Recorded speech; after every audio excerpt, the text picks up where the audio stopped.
Okay जी, बिस्मिल्लाहिर्रहमानिर्रहीम, अस्सलामु अलैकुम वरहमतुल्लाहि वबरकातुहू। यमीनुद्दीन अहमद आपसे मुखातिब हूँ आज के इस हमारे फ्री वेबिनार में जिसमें हम बात करेंगे कि व्हाई विदाउट अ वर्दी विजन लाइफ लैक्स मीनिंग। यानी कि अगर आपकी ज़िंदगी में एक वर्दी और एक जो है ना मीनिंगफुल विज़न अगर ना हो, तो लाइफ में मानवियत और मकसदियत नहीं बाकी रहती, ठीक है? तो इसके ऊपर हम इंशाल्लाह आज के डेढ़ घंटे में बात करेंगे, आपके सामने कुछ बात रखेंगे, कुछ अपने एक्सपीरियंसेस मैं बयान करूँगा इंशाल्लाह ताला जो पिछले 22-23 सालों में हुए। आई एम वेरी हैप्पी कि आप लोगों ने जो है ना वो टाइम निकाला, आप लोगों ने जॉइन किया और मैंने शुरू में पूछा था तो पता लगा जनाब यारी दुनिया भर से मुख्तलिफ जगहों से आप ख़वातीनो हज़रात ने जॉइन किया हुआ है। सो मूविंग फॉरवर्ड सबसे पहले मैं अपना तारुफ़ करवा देता हूँ ख़ास तौर पे उन लोगों के लिए जो मुझसे पहली मर्तबा इंटरैक्ट कर रहे हैं या मुझसे तफ़सीली तौर पे वाक़िफ़ नहीं है। मेरा नाम यमीनुद्दीन अहमद है, मैं ट्रेनर हूँ, लाइफ़ कोच हूँ, ऑर्गेनाइज़ेशनल और फैमिली बिज़नेस कंसल्टेंट हूँ। हमारे इदारे का नाम टाइम लैंडर्स है और हम जो है ना वो तकरीबन 23 सालों से ट्रेनिंग, कोचिंग और कंसल्टिंग के शोबे में काम कर रहे हैं। मैंने ट्रेनिंग, कोचिंग, कंसल्टिंग से पहले कॉर्पोरेट वर्ल्ड में काम किया मुख्तलिफ ज़िम्मेदारियों के ऊपर 8-9 साल और पिछले 22 सालों से मैं ट्रेनिंग, कंसल्टिंग और कोचिंग के शोबे में हूँ। ओवरऑल मुझे कोई तकरीबन 30 साल हो गए हैं काम करते हुए और मुझे अपॉर्च्युनिटी मिली बहुत सारे ऑर्गेनाइजेशंस के साथ काम करने की at the platform of time lander जिसमें हमने फॉर्च्यून 500 और फोर्ब्स जो ग्लोबल कंपनीज हैं उनके साथ भी काम किया ट्रेनिंग के शोबे में कंसल्टिंग के लिए और कोचिंग के लिए।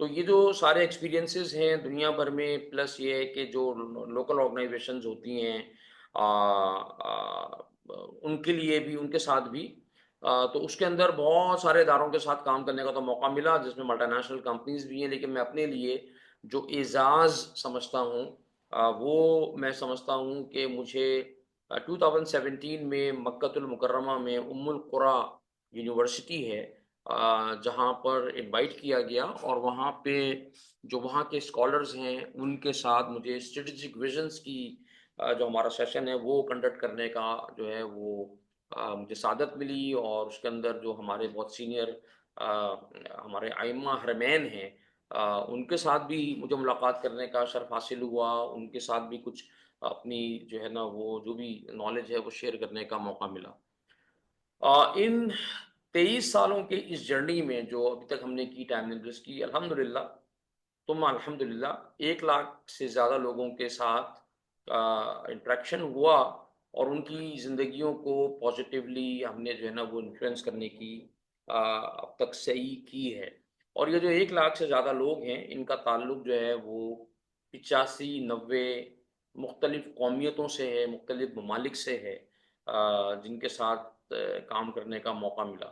और ज़ाहिर है कि उसमें बहुत सारी ऑर्गेनाइज़ेशंस के साथ चूँकि हमने काम किया तो जो टोटल नंबर ऑफ ऑर्गेनाइज़ेशंस हैं, जिनके साथ ट्रेनिंग, कोचिंग या कंसल्टिंग के डोमेन में काम करने का मौका मिला, वो 1000 से ज़्यादा ऑर्गेनाइज़ेशंस दुनिया भर की अब हो चुकी हैं जिनका ताल्लुक Asia, Africa, middle east, Europe, north America और जो है ना वो मुख्तलिफ ममालिक से है।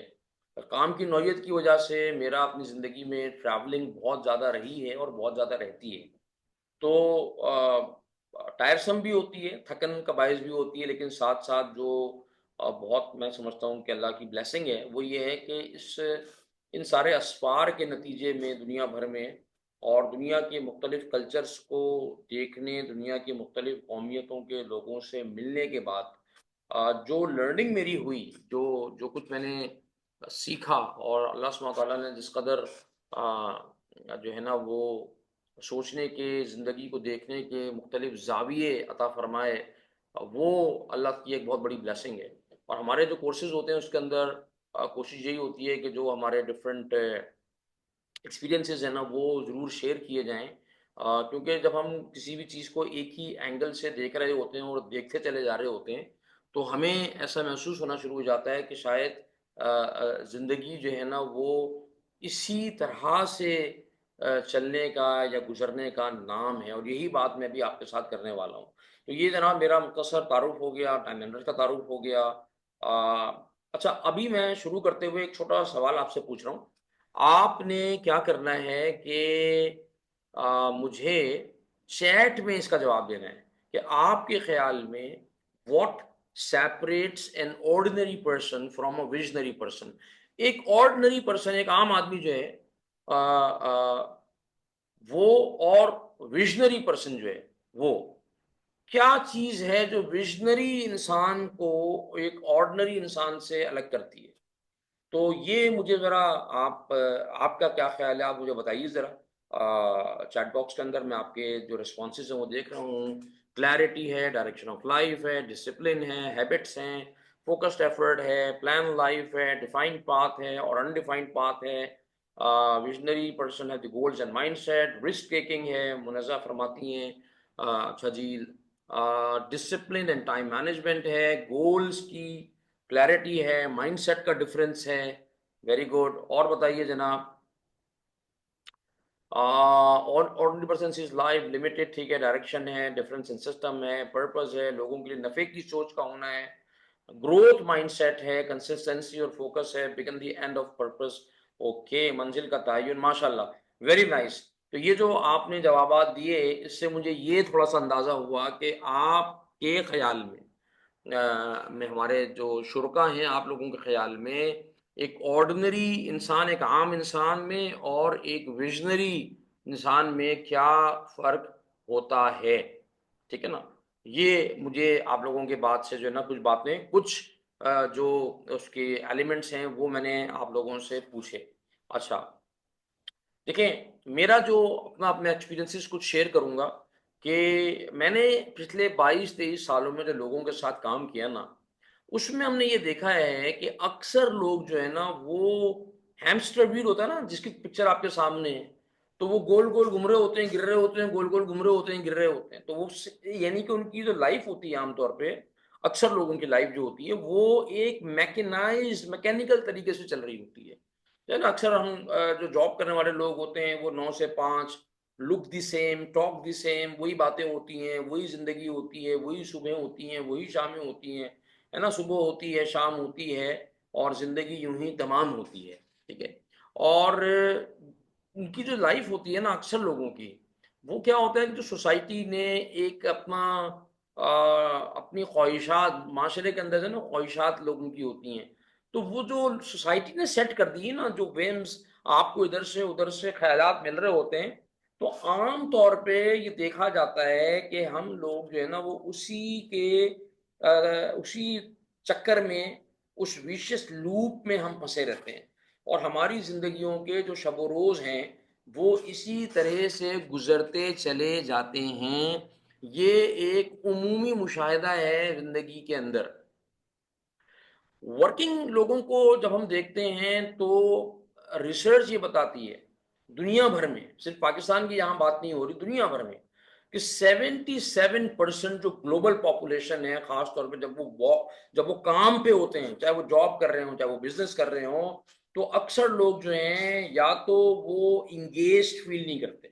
उनको अपने काम में, जिसमें वो 9 से 5 दिन का प्राइम टाइम, 9 से 5, 8 से 5, 8 से 6 जो भी लगा रहे हैं, उसमें वो एंगेजमेंट नहीं फ़ील करते और जो है ना वो, या वो बिल्कुल कंप्लीटली डिसएंगेज्ड होते हैं। एक तो फीलिंग होती है कि एंगेजमेंट नहीं है, मैं काम कर रहा हूँ। एक होता है कि वो डिसएंगेज्ड हैं। वो पहुँच तो गए हैं, वो अपने काम पर, दुकान पर, दफ़्तर में, लेकिन they are not really connected to what they are doing. तो ये लोगों की, अक्सर लोगों की जो प्रोफ़ेशनल लाइफ़ की सिचुएशन है, वो नज़र आती है। और जो पर्सनल लाइफ़्स हैं लोगों की, ज़ाती ज़िंदगी है, फैमिली लाइफ़्स, उनको जब हम देखते हैं, तो जो हमने लोगों के साथ काम किया ना, और मैं अभी भी जब लोगों के साथ काम करता हूँ, तो वो तो ज़्यादा बदतर सिचुएशन में, ज़्यादा वर्स्ट सिचुएशन में नज़र आती हैं।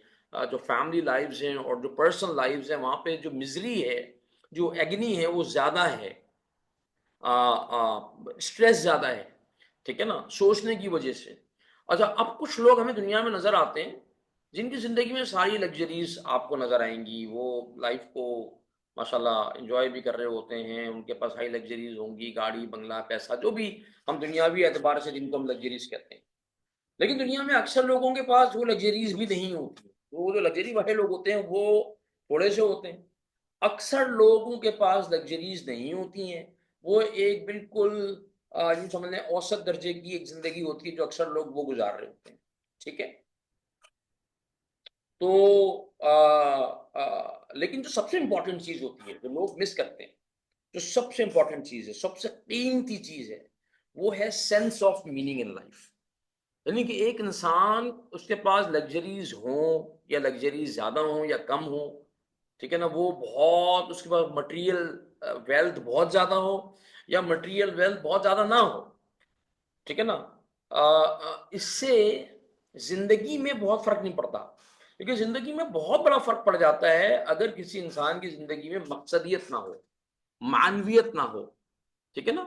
मीनिंगफुलनेस ना हो।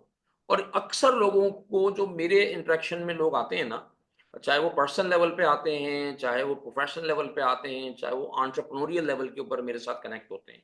तो मैं क्या देखता हूँ कि जो majority of the people they lack sense of meaning in their life, and majority of the people actually deep down they are looking for that meaning.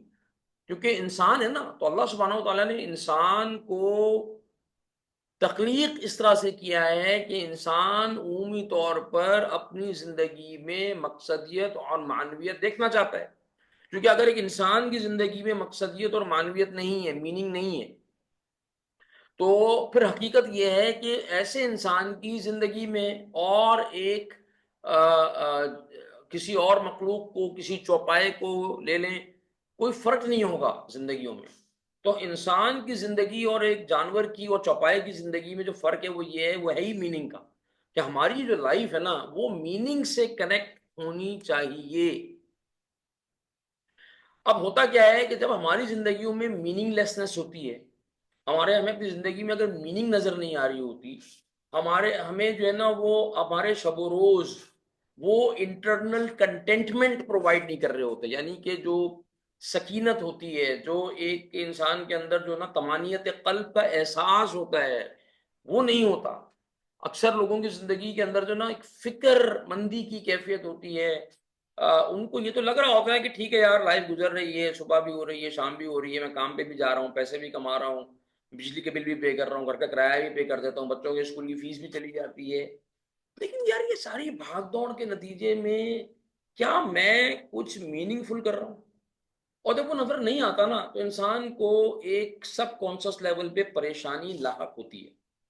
लेकिन बात क्या है कि ये सारा का सारा जो है ना वो अगर आपको कभी ज़िंदगी में ऐसा फ़ील होता है ना, तो ये सारा आपका फ़ॉल्ट नहीं होता, मतलब कंप्लीटली आपका फ़ॉल्ट नहीं है, ज़ाहिर है उसमें कुछ ना कुछ फ़ॉल्ट तो हमारा भी होता है।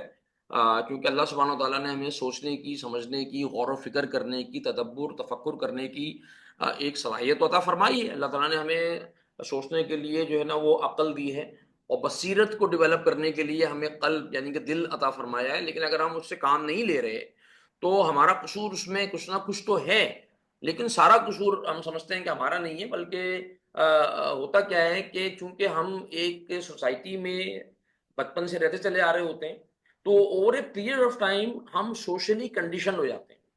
ठीक है ना? हमारी कंडीशनिंग मेंटल यानी कि एक कंडीशनिंग हो जाती है। उस कंडीशनिंग का नतीजा क्या होता है कि हम ये जो कंडीशनिंग होती है ना, वो क्या बात कर रही होती है कि वो ये हमें उसके नतीजे में हमारे दिमाग में ये बात बैठ जाती है कि जो दूसरे लोग हमारे आस-पास या मुआशरे के अंदर मेरे बारे में सोच रहे हैं, वो ज़्यादा इम्पोर्टेंट है, बनिस्बत इसके कि मैं खुद अपने बारे में क्या सोच रहा हूँ। तो हम में से अक्सर लोग जो है वो क्या कर रहे होते हैं, वो ज़िंदगी में जो भी फैसले कर रहे होते हैं, जिन तरजीहात का वो तयन कर रहे होते हैं, वो अमूमी तौर पे जो है वो इस बात को मद्देनज़र रख के कर रहे होते हैं कि मेरे आस-पास सोसाइटी में जो लोग हैं, मेरा जो सोशल सर्कल है, वो किस बात के बारे में क्या कहेगा, है ना? लोग क्या कहेंगे? कहना है सबसे बड़ा है रोग, क्या कहेंगे लोग? तो हम इस चक्कर में हमारी कंडीशनिंग जो है ना, वो उस तरह से हुई हुई होती है कि हमारे फैसले इस तरीके से जो है ना वो हो रहे होते हैं लाइफ़ के अंदर। दूसरा जो सोशल कंडीशनिंग होती है ना हमारी, ये हमें क्या बता रही होती है कि आप लोगों को जो कह रहे हैं ना वो फ़ॉलो करें। जिस तरीके से और लोग कर रहे हैं उसको फॉलो करें, और जो अल्लाह सुब्हानहू तआला ने आपको अपने सोचने की, समझने की, तदब्बुर और तफक्कुर करने की सलाहियत दी है ना, उससे कोई फ़ायदा ना उठाएँ। तो इसलिए आप देखेंगे कि हमारे माशरे के अंदर या दुनिया में, मैं पाकिस्तानी माशरे की खाली बात ही नहीं कर रहा, पूरी दुनिया में मैंने ट्रैवल करके देखा है कि उमूमी तौर पे यही मिज़ाज लोगों का पाया जाता है। ठीक है ना? तो होता क्या है कि आम तौर पे आपको हर्ड इंस्टिंक्ट नज़र आती है, भेड़-चाल जिसे कहते हैं। यार सब ये कर रहे हैं ना, तो ये कर लो। आजकल ये चीज़ ट्रेंडिंग है, तो हम लोग ट्रेंड्स के पीछे भागते हैं, ट्रेंड्स के पीछे। तो ये सोशल कंडीशनिंग हमारी हुई है यार। सब आजकल तो अपने बच्चों को, एक ज़माना था मुझे याद है 1980s की बात बता रहा हूँ, when I was a student, I was a young boy. So at that time जो है ना, वो हर किसी की पेरेंट की ख्वाहिश होती थी कि भई हमारा बच्चा जो है ना वो डॉक्टर बने या इंजीनियर बने। तो डॉक्टर इंजीनियर ही की तरफ जाता था, और उसके अलावा जो है ना वो हम समझते थे कि कोई भी और चीज़ अगर बच्चा करेगा, तो वो शायद जो है ना वो कामयाब नहीं होगा, नाकाम हो जाएगा। क्योंकि एक भेड़-चाल है ना, यानी कि उस बच्चे के अंदर अल्लाह ने क्या तख्लीकी सलाहियतें रखी हैं। वो बच्चा जो है वो ज़िंदगी में क्या कुछ कर सकता है, हम ये देख ही नहीं रहे। हर बच्चे को डॉक्टर बना दो, हर बच्चे को इंजीनियर बना दो। फिर एक मुझे याद है कि वक़्त आया, कंप्यूटर साइंस आई, तो मुझे 1990s का वो वक़्त याद है कि उस ज़माने में कंप्यूटर की सर्टिफ़िकेशन होती थी, कुछ कोर्सेज़ होते थे। एमसीएसई के नाम से ये कोर्स होता था हमारे पाकिस्तान में, तो बेशुमार बच्चे जो है ना वो उसमें दाखिला लेते थे। फिर पता लगा जनाब ए अली, उसके बाद एक ज़माना आया जिसमें जो है ना प्राइवेट यूनिवर्सिटीज़ खुल गईं, तो गली-गली में मुझे याद है कराची में, पाकिस्तान के जो है ना बड़े शहरों में एमबीए करने के लिए यूनिवर्सिटीज़ खुली हुई होती थी बंगलों के अंदर, और वहाँ पे जाके जो है ना वो बच्चे एमबीए कर रहे होते थे। भाई एमबीए कर रहे हैं, एमबीए कर रहे हैं, एमबीए कर रहे हैं, तो एमबीए का सत्यानाश हो गया। फिर उसके बाद एक ज़माना आया कि जिसमें जो है ना वो ज़्यादातर बच्चों ने जो है ना वो एसीसीए का एक जो है ना वो दौर चला, तो एसीसीए करना शुरू कर दिया।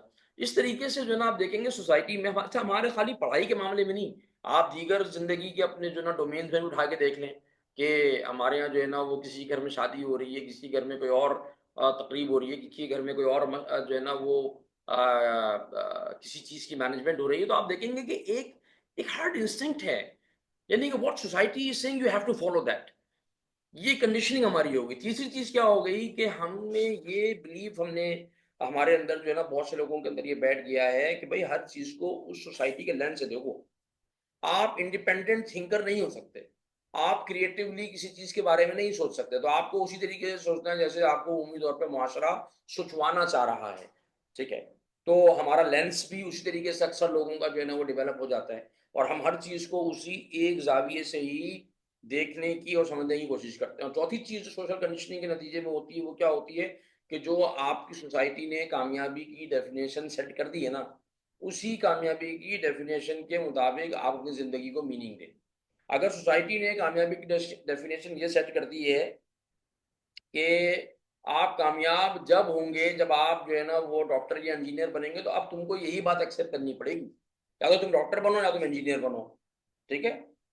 उस ज़माने में बता रहा हूँ मैं आपको। या अगर सोसाइटी ने जो है ना वो कामयाबी की डेफिनेशन सेट कर दी है कि आज जो है ना वो कामयाब इंसान वो है जिसके पास जो है ना वो लग्ज़रीज़ ऑफ लाइफ़ बहुत ज़्यादा हैं। तो तुम उसी चीज़ से अपने आप को जो है ना वो नापो, और यही चीज़ से मेज़र करो कि लग्ज़रीज़ ऑफ लाइफ़ तुम्हारी ज़िंदगी में कितनी है, और वहीं से कामयाबी का तयन होगा या नाकामी का तयन होगा। या सोसाइटी ने जो है ना वो अगर ये चीज़ जो है ना वो क्या कहना चाहिए, पैरामीटर सेट कर दिया है कामयाबी का कि भई आपकी कामयाबी का पैरामीटर तो ये है कि आप मुल्क से बाहर चले जाएँ। तो अब सारी दौड़-दौड़ जो है ना वो इसके लिए होनी चाहिए कि मैं किसी तरीके से मुल्क से बाहर, पाकिस्तान से बाहर चला जाऊँ और मैं अपनी ज़िंदगी बाहर जाके गुज़ार लूँ। ठीक है? तो अब बहुत सारे लोग जो है वो बेचारे इस वाले लेंस से अपने आप को जो है ना वो देख रहे होते हैं। उनकी डेफ़िनेशन जो कामयाबी की होती है, वो डेफ़िनेशन ये होती है। मैं ये नहीं कह रहा कि हम में से जो बहन-भाई हमारे मुल्क से, पाकिस्तान से बाहर हैं, हिंदुस्तान से बाहर हैं या किसी और जगह पर हैं, तो वो लोग जो है अ वो लोग जो है वो गलत हैं। इट्स नॉट अबाउट गलत एंड सही। इट्स अबाउट के आप सोसाइटी के लेंस से जो है वो सोसाइटी की डेफ़िनेशन को आप जो है ना वो देख रहे हैं ज़िंदगी को, या आप इंडिपेंडेंटली सोचने के काबिल हैं। ठीक है ना? ये है बात। अब ये अगर हम, एक बच्चा हो, सोचें एक बच्चा है, वो बचपन से अगर उसकी जो है ना वो इंडोक्ट्रिनेशन हो गई है, ठीक है ना? कंडीशनिंग हो चुकी है। तो क्या एक ऐसा बच्चा जब वो बड़ा होता जाता है, तो क्या वो ब्रेक फ्री कर सकता है? क्या वो इस जो इंडोक्ट्रिनेशन है और जो कंडीशनिंग है, उससे आज़ादी हासिल कर सकता है? या अब उसको अपनी ज़िंदगी वैसे ही गुज़ारनी है, जैसे कि उसकी कंडीशनिंग हो चुकी है? सवाल ये है, इसलिए कि बहुत मुमकिन है कि हम में से बहुत सारे लोग इस इंडोक्ट्रिनेशन को ज़िंदगी में एक्सपीरियंस कर चुके हों। और हम में से जो है ना वो तकरीबन हर इंसान को जो है वो अपने आस-पास, अपने माशरे के अंदर ऐसे लोग कसरत से नज़र आते होंगे कि जो उसी लेंस से सारी चीज़ों को देख रहे होते हैं जैसे कि उनको सोसाइटी ने वो लेंस दे दिया हुआ है। लेकिन सवाल ये है कि अगर ऐसा हो चुका है तो क्या वो बच्चा जो है can he ever break free from such indoctrination? That is the question. तो अब देखिए मैं आपके सामने कुछ नंबर्स बता रहा हूं, again based on the experience जो पिछले 23 सालों में हमने लोगों के साथ एक्सपीरियंस किया। 1 लाख लोगों का डाटा, 1 लाख लोगों के लगभग जो है ना वो लोगों के साथ इंटरेक्शन हमें क्या बता रहा है कि जो बॉर्न विजनरी होता है ना वो तो रेयरिटी है, ठीक है ना?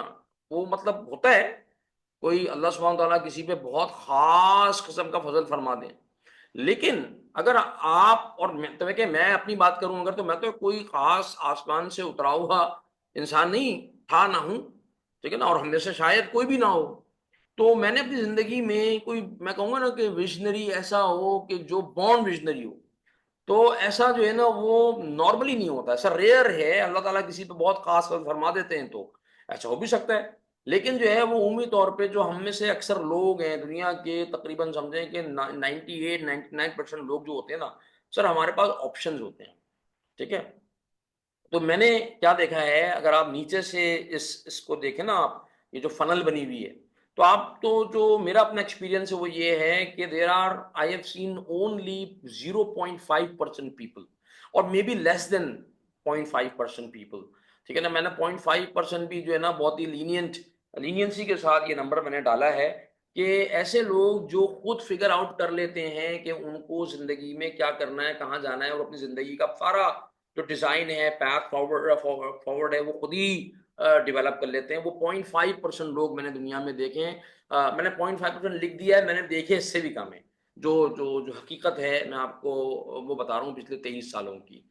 तकरीबन कोई 3% लोग जो है ना, वो मैं ले लेता हूँ उन लोगों में कि जिन लोगों को अगर इंस्पिरेशन मिल जाए, उनको इंस्पिरेशन मिल जाए और लोगों से, तो वो अपना जो है ना वो लाइफ का जो पाथवे है ना वो डिफाइन करके और डिजाइन करके वो चलना शुरू कर देते हैं। ठीक है ना? यहाँ पे भी मैंने 3% लिखा है, लेकिन जो रियलिटी में मैंने देखा है वो 3% से भी कम है यहाँ पर। अच्छा, फिर तो थर्ड लेवल के ऊपर 15% लोग हैं जो मैंने लिखे हैं। ये 15% लोग वो हैं कि जिनको सिर्फ इंस्पिरेशन अगर मिल जाए तो काम नहीं होता, बल्कि उनको इंस्पिरेशन के साथ साथ कोई ट्राइड एंड टेस्टेड पाथवे भी अगर दे दिया जाए कि एक तो वो उनको इंस्पिरेशन मिले, ठीक है ना? दूसरा ये कि उनको वो तरीका, वो पाथवे, वो वे फॉरवर्ड बता दिया जाए, तो वो चलना शुरू हो जाएँगे और वो चलते-चलते कहीं पहुँच जाएँगे। यहाँ पे भी मैंने 15% लिखा है, लेकिन ये मैंने अगेन लीनिएंट नंबर लिखे हैं। मेरे हिसाब से 15% लोग नहीं होते हैं, इससे भी बहुत कम होते हैं। उसके ऊपर मैं चला जाता हूँ तो मैंने 20% का एक नंबर लिखा है। दीज़ आर द पीपल जिनको आप यूँ समझें कि इनको इंस्पिरेशन भी चाहिए, इनको ट्राइड एंड टेस्टेड जो है ना वो वे फॉरवर्ड भी चाहिए, बल्कि इनको कंटिन्यूअस अकाउंटेबिलिटी की, यानी कि कोई ऐसा हो जो इनसे बार-बार पूछे, "हाँ भाई क्या हुआ? हाँ जी, आपने किया कि नहीं किया? कहाँ पहुँचे? कहाँ खड़ी हुई ज़िंदगी की गाड़ी? क्या हो रहा है?" ये अकाउंटेबिलिटी जो है ना वो उनकी ना की जाए तो ये नहीं ज़िंदगी में कुछ कर सकते। ठीक है? इनको ये सारी चीज़ें चाहिए होंगी, जब कहीं जाके ये कुछ ना कुछ कर पाएँगे। जो 20% लोग मैंने लिख दिए हैं, लेकिन हकीकत में जो मेरा वास्ता लोगों से पड़ा उसमें इससे भी कम लोग हैं। और उसके बाद जो 61.5% लोग हैं, जो कि मेरे अपने ख़्याल में जो है ना वो 61.5% से ज़्यादा लोग होते हैं। अगर मैं नीचे वाली परसेंटेजेज़ गिरा दूँगा तो ये ऊपर वाली बढ़ जाएगी। तो मैंने बहुत खींच-तान के इसको 61.5% लिखा कि ऐसा ना हो कि आप लोग जो है ना वो जो है ना खुदा ना खास्ता कोई डिमोरलाइज़ हो जाएँ। मकसद डिमोरलाइज़ करना नहीं है, मकसद ये है कि एक रियलिटी है। लेकिन जब तक हम अपनी रियलिटी को नहीं समझेंगे, सोसाइटी की रियलिटी को नहीं समझेंगे, हम अपनी ज़िंदगियों को बेहतर नहीं बना सकते। और मकसद क्या है कि हमने सबने अपनी ज़िंदगियों को बेहतर बनाना है। हमारे पास कोई और चॉइस नहीं है, ठीक है ना? इसलिए कि ज़िंदगी जो मुझको और आपको मिली है, एक ही मर्तबा मिली है। जिस दिन ये खत्म हो गई, उसके बाद कोई दूसरा ऑप्शन, दूसरा चांस तो नहीं है ना हमारी ज़िंदगी के अंदर। तो हमने अपनी ज़िंदगी के बारे में खुद सोचना है। और मैं मेरी ज़िंदगी का वन ऑफ दी क्या कहना चाहिए, मोस्ट इम्पोर्टेंट लाइफ लेसन अगर मैं कहूँ, मैंने पिछले दिनों शायद एक पोस्ट भी इसके ऊपर की थी, शायद सोशल मीडिया पे, फ़ेसबुक पे, अपने व्हाट्सएप चैनल के ऊपर, कि देखें, आप आप जो मेरी बात सुन रहे हैं, जहाँ-जहाँ बैठे हुए, और मैं, हम में से हर शख्स अपनी लाइफ का 100% खुद ज़िम्मेदार है। आपकी ज़िंदगी 100% आपकी ज़िम्मेदारी है, ठीक है ना? आपकी ज़िंदगी जो है वो किसी और की ज़िम्मेदारी नहीं है, सिवाय जब तक कि आपका बचपना चल रहा है। बचपने से जैसे ही आप पचपने में आते हैं, यानी कि आप जो है ना वो आकिल और बालिग हो जाते हैं, तो अब ज़िंदगी की 100% ज़िम्मेदारी आपकी हो चुकी है। और सिर्फ़ अपनी नहीं होती, बल्कि हम में से बहुत से लोग ऐसे हैं जिनके ऊपर उनकी अपनी ज़िंदगी के अलावा कुछ और लोगों की लाइफ़ की ज़िम्मेदारी भी होती है। ठीक है ना? ये बात तो हमें बहुत अच्छी तरीके से अपने दिमागों में बिठा लेनी चाहिए। ठीक है ना? आपके घरवाले, मोहल्ले वाले, ददियाल वाले, ननियाल वाले, ससुराल वाले, दोस्त, एम्प्लॉइज़, आपके जो है ना वो सीनियर्स, जूनियर, बॉसेस, सबॉर्डिनेट्स, कोई भी customers, vendors, they are not responsible for your life and your decisions and how you want to live your life. ये फैसला आपने करना है, ये फैसला मैंने अपनी ज़िंदगी के बारे में करना है। और मैं अल्लाह का शुक्र अदा करता हूँ कि अल्लाह ताला ने ये बात ज़िंदगी में बहुत अर्ली समझा दी। और मतलब मैं इस बात को बहुत अर्ली, अल्लाह ताला का फ़ज़ल है कि समझ में आ गई कि भाई ये तो लाइफ़ जो है ना, रिस्पॉन्सिबिलिटी तो मेरी है। हाँ, अब उसमें दूसरे लोग जितना मैं जहाँ से कोई हेल्प ले सकता हूँ, मैं सीख सकता हूँ, मैं व विज़डम ले सकता हूँ, वो मैं ले लूँ। मगर अल्टीमेटली तो मुझे ही अपनी ज़िंदगी का कोर्स ऑफ एक्शन डिज़ाइन करना है ना। तो अब ये जो क्वेश्चन मार्क मैंने लगाया है 61.5% के ऊपर या प्लस, इससे ज़्यादा लोग हों अगर, तो ये क्या क्वेश्चन मार्क है, ये मैं भी आपको आगे बताऊँगा कि ये कौन लोग होते हैं। 61.5% वाले लोग हैं, इसमें मैं बात करूँगा इंशाल्लाह। आपने इस बच्चे को कभी देखा है? ये बच्चा कौन है? ये वो बच्चा है कि जो पिछले जो है ना वो 50-60 सालों की तारीख का एक विज़नरी पॉलिटिशियन था, जिसने साउथ अफ्रीका के अंदर रिवॉल्यूशन की बुनियाद रखी, ठीक है ना? इस बच्चे को जो है वो दुनिया नेल्सन मंडेला के नाम से जानती है, जैसे जावेद भाई ने कहा, ठीक है? अब आप में से यकीनन कुछ ना कुछ लोगों ने नेल्सन मंडेला के बारे में पढ़ा होगा। और अगर नहीं पढ़ा तो ज़रूर पढ़ें। उनकी जो ऑटोबायोग्राफ़ी है, उसका मुताला करें, लॉन्ग वॉक टू फ्रीडम, ठीक है? तो सवाल ये है कि क्या नेल्सन मंडेला साहब जो थे, उनकी जो अपब्रिंगिंग थी, वो एक प्रिविलेज्ड अपब्रिंगिंग थी? इसका जवाब है कि जी नहीं, वो एक प्रिविलेज्ड बच्चा नहीं था। क्या उनके पास कोई उनको स्पेशल एजुकेशन किसी ने दी थी, कि जिसकी वजह से उनके अंदर जो है ना वो इतनी स्ट्रॉन्ग रेज़िलियंस पैदा हुई? जी नहीं, ऐसा नहीं था, ठीक है?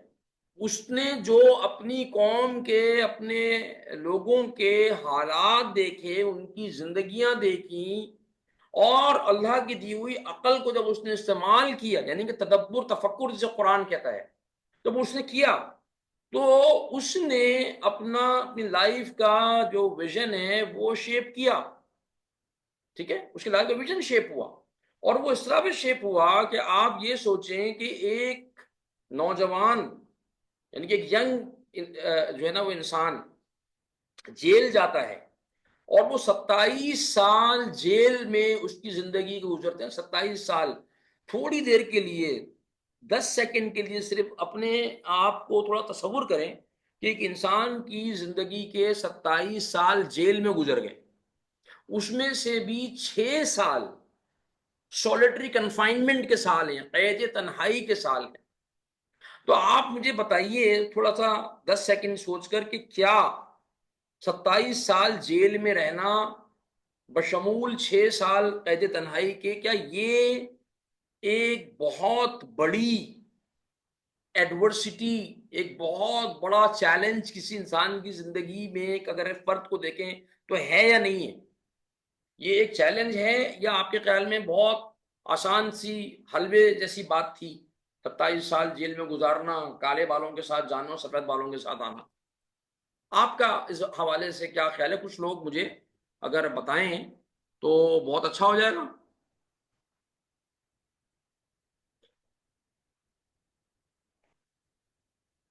It's a huge challenge, it's a big challenge. लेकिन क्या चीज थी जिसने उनको ये रिजिलियंस जो है ना वो दे दी, और 27 साल की जेल जो है वो उस इंसान को पागल नहीं कर सकी? मतलब लोग पागल हो जाते हैं ना, डिप्रेशन में चले जाएगा बंदा, पागल हो जाएगा, सुसाइडल हो जाएगा, कुछ ऐसा काम करेगा ना यार। तो अगर हमें ही, मैं कहता हूँ अपने पर रख के सोचें कि हमें 27 दिन के लिए किसी जगह बंद, अपने ही घर में बंद कर दें, आपको कमरे में बंद कर दें, और आपको 27 दिन तक किसी इंसान से मिलने की इजाजत ना हो, किसी जो है ना वो किसी के कमरे में आने की इजाजत ना हो। बस आपको कमरे में जो है ना वो दिन में 2 वक्त खाना दे दिया जाए, प्लेट अंदर खिसका दी जाए और आपको कहा जाए आप खाना खाएं, और बस कमरे में रहें, और कमरे के अंदर कोई फैसिलिटी ना हो, एक जो है ना चटाई पड़ी हुई हो, तकिया पड़ा हुआ हो, और वहां पर आपके पास कोई और फैसिलिटी कमरे के अंदर ना हो, तो 27 दिन कैसे गुजरेंगे? तो वो बहुत ज्यादा तकलीफ में 27 दिन हमारे आ जाएंगे। लेकिन अगर किसी इंसान के पास एक बहुत पावरफुल विजन हो, तो वो 27 साल भी जेल में गुजार लेता है कि मुझे एक ऐसा माशरा तश्कील देना है, मैं एक ऐसा माशरा तश्कील देना चाहता हूं जहां पे मसावात है ना, कुव्वत, मसावात, इंसाफ, अदल इंसाफ, और इंसानों के हुकूक की बुनियाद पर जो है ना वो माशरे का कयाम हो, जहां पे हर इंसान जो है वो आजादी से अपनी जिंदगी गुजार सके, जहां पे हर इंसान को जिंदगी के में आगे बढ़ने के लिए इक्वल अपॉर्चुनिटीज अवेलेबल हों, जहां पर अमनो अमान हो और लोग आगे बढ़ सकें। ये उनका अपनी कौम के लिए मंडेला साहब का विजन था, ठीक है। और उस विजन ने 27 साल उस इंसान के जेल में गुजारने के लिए उसको वो कुव्वत फराहम की कि जिसको हम रिजिलियंस कहते हैं, ठीक है। सुशिरो होंडा, ये कौन साहब है भाई? The founder of Honda motor corporation. क्योंकि ये एक छोटा वेबिनार है 1.5 घंटे का, तो मैं बहुत तफसील में नहीं जा सकता हर कहानी के, लेकिन मैं अपनी वर्कशॉप्स के अंदर तफसीली वर्कशॉप में बहुत डिटेल में बताता हूं, अपने लिए भी, अपने आप को भी सुनाता हूं, और मैं अपने सामीन को भी सुनाने की कोशिश करता हूं कि देखें दुनिया में ऐसा नहीं है कि ये कोई अलिफ लैलवी कहानियां नहीं है, ये कोई जो है ना वो जिनों की और परियों की कहानियां नहीं है, ये मेरे और आपके जैसे इंसानों की कहानियां हैं। एक ऐसा इंसान, एक ऐसा यंग लड़का जो जापान में उस जमाने में जबकि सेकेंड वर्ल्ड वॉर हुई, उस जमाने में वो एफर्ट करता है एक विजन को सामने रख के, ठीक है, और अपने वालिद साहब की साइकिल की रिपेयर शॉप के ऊपर काम करता था। बाप का अपने हाथ बढ़ाते थे भाई साहब, यंग एज में एज ए नौजवान के, जो एक जो है जिसके वालिद जो हैं उनकी छोटी सी दुकान थी, लेकिन अपनी कौम के लिए इस लड़के के पास एक विजन था कि मैं एक ऐसा काम करना चाहता हूं, ठीक है ना। उसको मैकेनिक्स का शौक था, तो ये पिस्टन बनाने की कोशिश कर, तो इसका इनिशियली जो ना बड़ा सिंपल सा विजन था कि मैं एक पिस्टन जो होता है ना, जो इंजन में लगता है, इंजन का one of the main part होता है पिस्टन, तो वो जो पिस्टन है वो मैं बनाऊं और टोयोटा मुझसे पिस्टन खरीद ले। और वो पिस्टन बनाता था, और वो लेके गया टोयोटा के पास, टोयोटा ने उसको रिजेक्ट किया, और एक मरतबा रिजेक्ट नहीं किया, बार बार रिजेक्ट किया, लेकिन वो हिम्मत नहीं हारा। फिर वो सेकेंड वर्ल्ड वॉर 1939 में शुरू हो गई, बॉम्बिंग शुरू हो गई। जो बेचारे ने बड़ी मुशक्कतों से, मेहनतों से अपनी फैक्ट्री छोटी सी बनाई थी, वो बॉम्बिंग में तबाह हो गई फैक्ट्री, यानी कि वो जमीन बोश हो गई। ठीक है, उसके बावजूद उसका जो अज़म था और उसका जो विजन था ना, वो खत्म नहीं हुआ।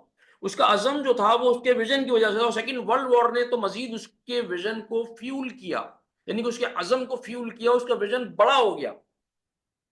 उसका विजन क्या हो गया कि अब मुझे टोयोटा बार बार फेल कर रही है, और अब मुल्क के हालात ऐसे हो गए हैं, हम जो है वो हमारे पे बमबारी भी हो गई है, और फिर 1945 में जो है ना वो जापान को शिकस्त भी हो गई सेकेंड वर्ल्ड वॉर में। तो अब विजन जो है ना वो ट्रांसफॉर्म्ड हो गया to develop and to establish one of the leading automobile conglomerates.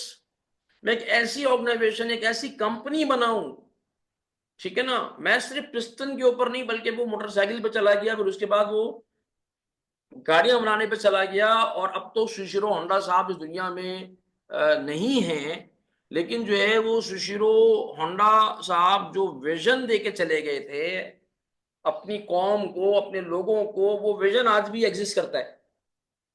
करता है कि नहीं करता? हम में से कितने सारे लोग यहाँ पे भी शायद होंगे जो होंडा की गाड़ियां चलाते होंगे, या कभी चलाई होगी होंडा की गाड़ी ना, या वो मोटरसाइकिल चलाई होगी होंडा की। लेकिन बहुत कम लोगों को पता होता है ये जो मैं होंडा की, होंडा सिविक है, या होंडा अकॉर्ड है, या होंडा विजल है, या होंडा CT70 है, पाकिस्तान में जो मोटरसाइकिल होंडा की चला रहे हैं, उस होंडा की मोटरसाइकिल और गाड़ी के पीछे एक विजनरी एंटरप्रेन्योर की जो है ना वो ऐसी कहानी है, जो कहानी हमें अंदर तक हिला के रख देती है।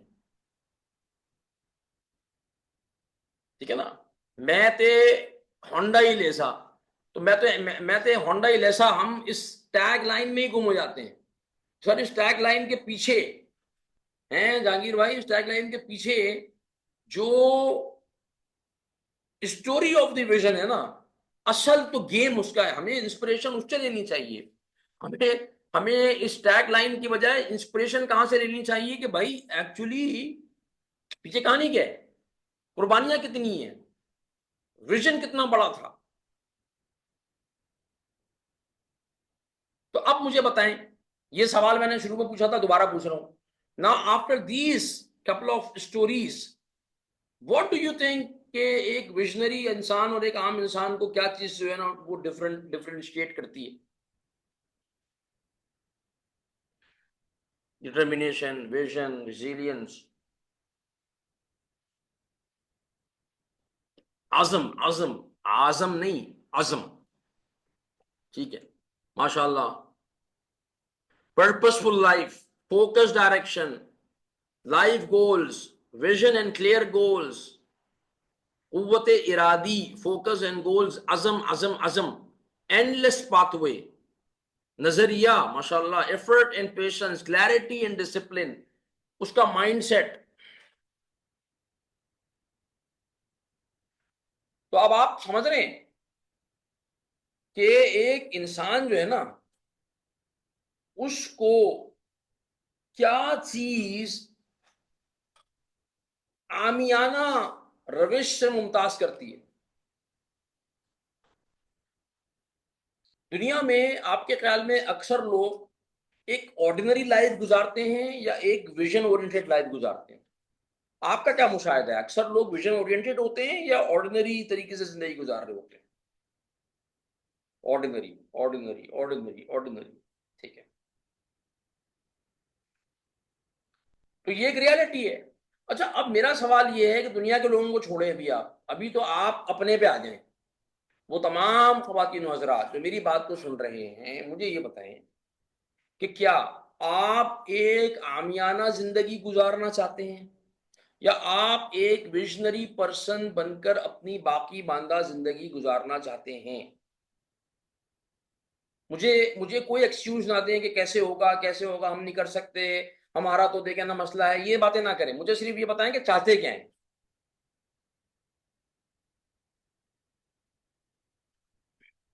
क्योंकि हम लोगों का ना एक और मसला क्या है कि हम जो है ना वो कोई बात जब सोचना शुरू करते हैं ना, तो हम पहले जो है ना वो जो ऑब्स्टेकल्स हैं, जो आए नहीं है, हम उन ऑब्स्टेकल्स के बारे में सोचना शुरू कर देते हैं।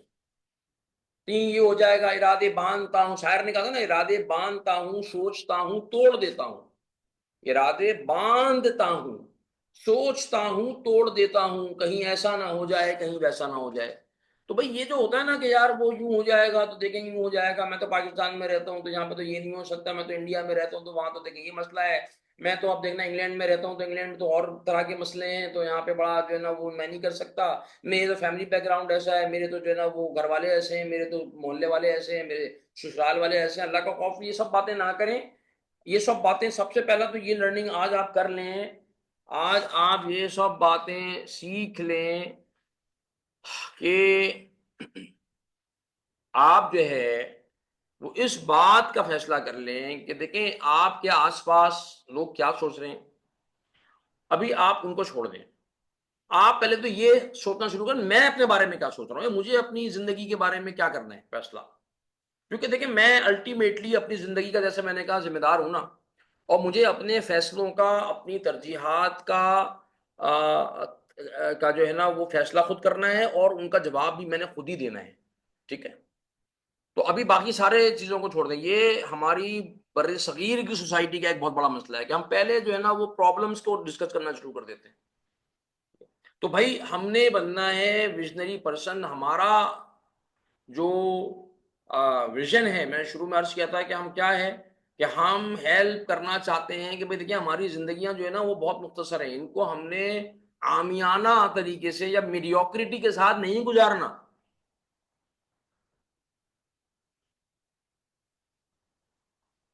तो एक ऐसा इंसान जो अपने विजन के साथ, पहले तो उसकी विजन की क्लैरिटी हो, है ना, और वो उसके साथ 100% कमिटेड हो, तो आपके ख्याल में क्या ऐसा इंसान जो है will he ever lack meaning in life? क्या उसकी जिंदगी में मकसदियत की कमी होगी?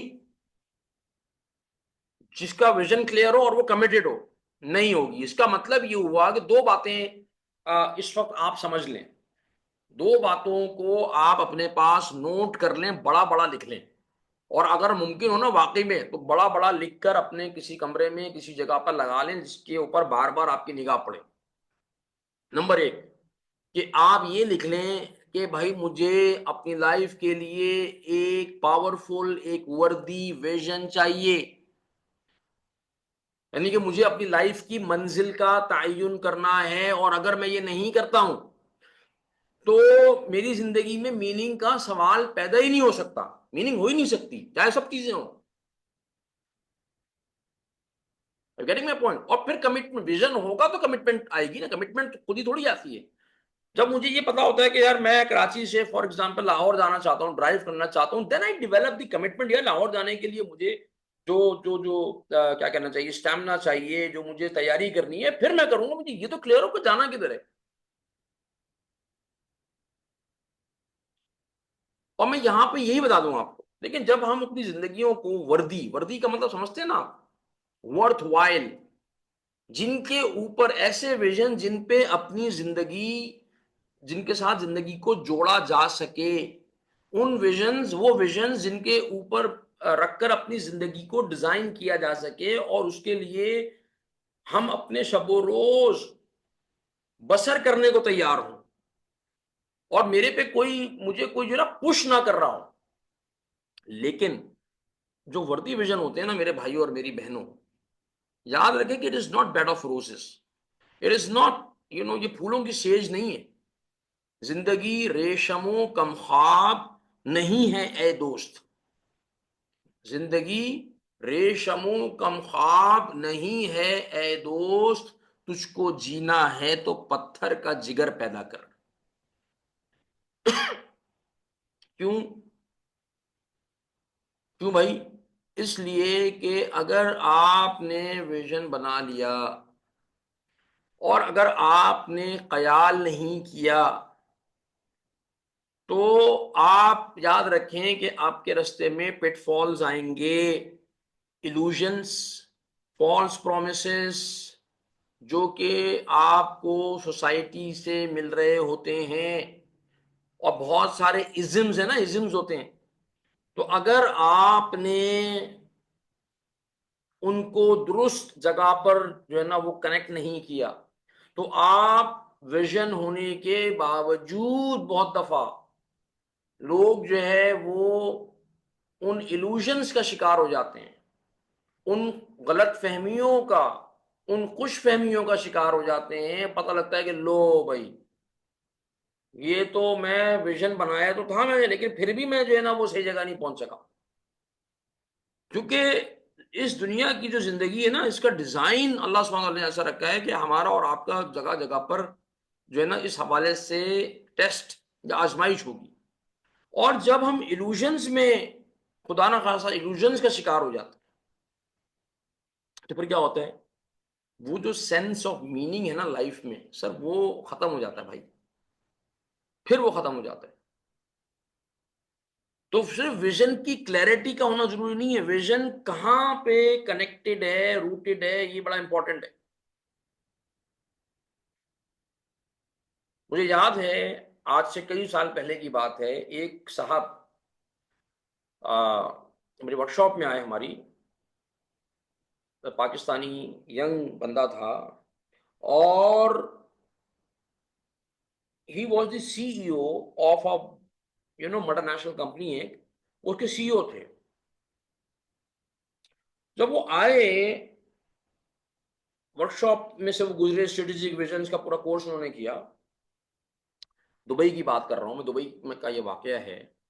तो उसमें हुआ ये कि वो at the end of the जो वर्कशॉप है, या एंड से थोड़ा पहले, यानी कि आई थिंक जो है ना वो उन्होंने कहा कि भाई बात असल में ये है कि मुझे समझ नहीं आ रहा कि मेरी ज़िंदगी की जो ये गाड़ी है ये कहाँ जा रही है।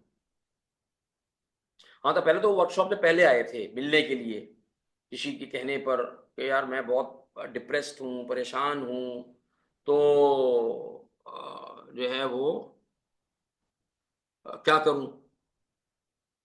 हाँ जी। तो पता ये लगा कि जनाब आली उनकी, अच्छा एज क्या है? ज़रा गौर से सुनें, एज है 34। 34 की एज में ये जो साहब हैं, जो लड़का है, ये एक बहुत बड़ी मल्टीनेशनल के सीईओ बन चुके हैं भाई साहब।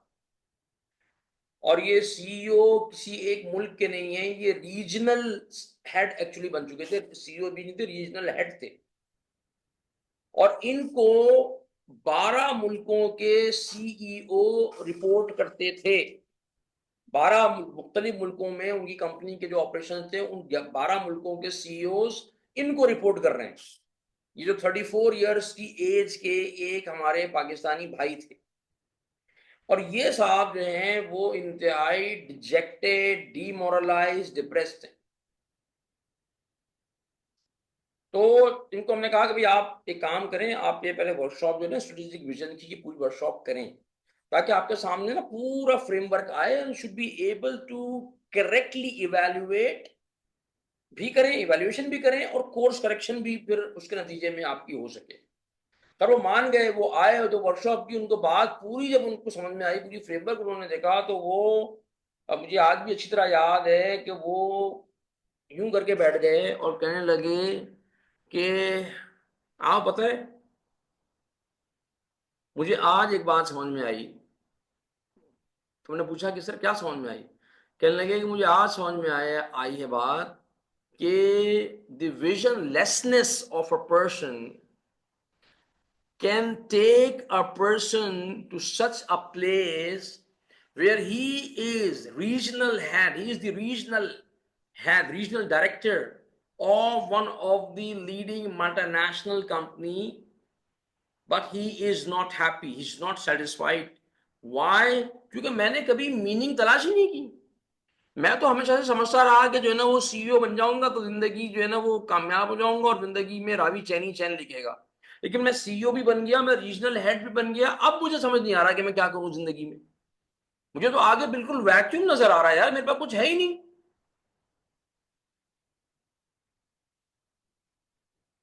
और ऐसे लोगों से मुलाकात अक्सर होती रहती है। मैं ऐसे लोगों से मिलता रहता हूं। क्यों? इसलिए कि बहुत सारे लोग जो है ना वो समझते हैं कि मैं सीईओ बन जाऊंगा, मैं किसी पोजीशन पे, किसी जो है ना करियर में किसी जगह पहुंच जाऊंगा ना, तो सारी चीजें सही हो जाएंगी और मेरी जिंदगी में मीनिंग आ जाएगी। तो जब वो वहां पहुंच जाते पता लगता है कि जनाब यानी इसमें यहाँ तो मीनिंग तो नहीं आई। हाँ, पैसे आ गए, ओहदा आ गया, पोजीशन आ गई, अथॉरिटी आ गई, ठीक है ना, वाह वाह हो गई, ठीक है ना, और क्या कहते हैं कि आदाब और सलाम के जो है ना वो डोंगरे बरसाए जा रहे होंगे, हैं, ये सब चीजें होंगी, मीनिंग नहीं है। पैब्लो पिकासो का नाम सबने सुना होगा। कितना बड़ा पेंटर था ना, स्पेनिश पेंटर था, and one of the big names art की दुनिया के अंदर, पिकासो। लेकिन आपको पता है कि हमने पिकासो के की पेंटिंग के बारे में हम सुन रहे होते हैं, हमने सुना है या पढ़ा है। आप पता है कि उसका एक बेटा था, यानी कि वो कहते हैं कि ओनली वन लेजिटिमेट चाइल्ड, ठीक है ना, एक ही उसका कानूनी बच्चा था। उनके कुछ गैर कानूनी बच्चे थे, वो अलग, मैं उनकी बात नहीं कर रहा, एक कानूनी बच्चा था। पौलो पिकासो उसका नाम था। अब वो पेंटर तो बहुत बड़ा था भाई, लेकिन उसका जो बेटा था वो अपने बाप को देखता था, वो बाप की तरह बनना चाहता था, लेकिन बाप के पास टाइम नहीं था कि वो बेटे को वो गाइडेंस फराहम करे, वो बेटे को उंगली पकड़ के उस तरह से चलाए, वो अपना बाप का रोल उस तरह प्ले करे जैसे कि बाप को एक रोल प्ले करना चाहिए। नतीजा क्या हुआ?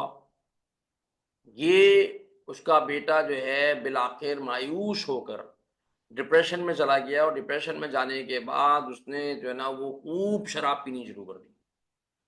खूब उसने जो है ना वो ड्रग्स के अंदर चला गया, और अल्टीमेटली 54 इयर्स की एज में 1975 में ओवर अल्कोहलिज्म की वजह से लिवर कैंसर का शिकार होकर मर गया। तो अगर आप पिकासो की पूरी जिंदगी को पढ़ेंगे तो आप सर पकड़ के बैठ जाएंगे, आप कहेंगे कि यार ये तो हम ये भी एक बहुत बड़ा जो है ना वो ड्रॉबैक है हमारी आज की दुनिया का। हम किसी इंसान को जब देखते हैं ना, तो हम उस इंसान को एक उसके डोमेन में देख के हम अरे यार क्या बात है यार, पिकासो तो इतना बड़ा पेंटर है। वो हमारे जो 34 साल के जो सीईओ साहब थे ना, जो पिछली कहानी मैंने सुनाई आपको, मुझे याद है कि उनके बहुत सारे जो एम्प्लॉइज थे उनकी कंपनी में, वो कहते थे कि यार दिस गाय इज अमेजिंग यार, क्या बात है यार, 34 इयर्स की एज में is the regional director, company ने उनको दुबई में इतना बड़ा विला दिया हुआ है, गाड़ियां हैं, पैसे हैं, वाह वाह है, बच्चे इतने जबरदस्त स्कूल में पढ़ रहे हैं, फलाना है ढमकाना है, और उनसे जाके बात करें, उनको रात को नींद नहीं आ रही। वो कह रहे मेरी जिंदगी में मीनिंग नहीं है यार, what the hell am I doing. तो इसी तरीके से हमारा क्या होता है कि हम लोगों को आइडलाइज कर रहे होते हैं, not knowing the complete story, और हम किसी एक डोमेन में देख रहे होते हैं। हॉवर्ड ह्यूज का नाम सुना है आपने? हॉवर्ड ह्यूज, ये एक अमेरिकन था जो कि जिसको जिसको कहा जाता है द एविएशन रेवोल्यूशनरी। एविएशन की दुनिया में इसने जो है वो काफी काम किया, एक कंपनी बनाई। उसके बाद इसने जो है ना वो 3 दिन में पूरी दुनिया का चक्कर लगाया, 2 सीटर जहाज के अंदर अपने को पायलट के साथ।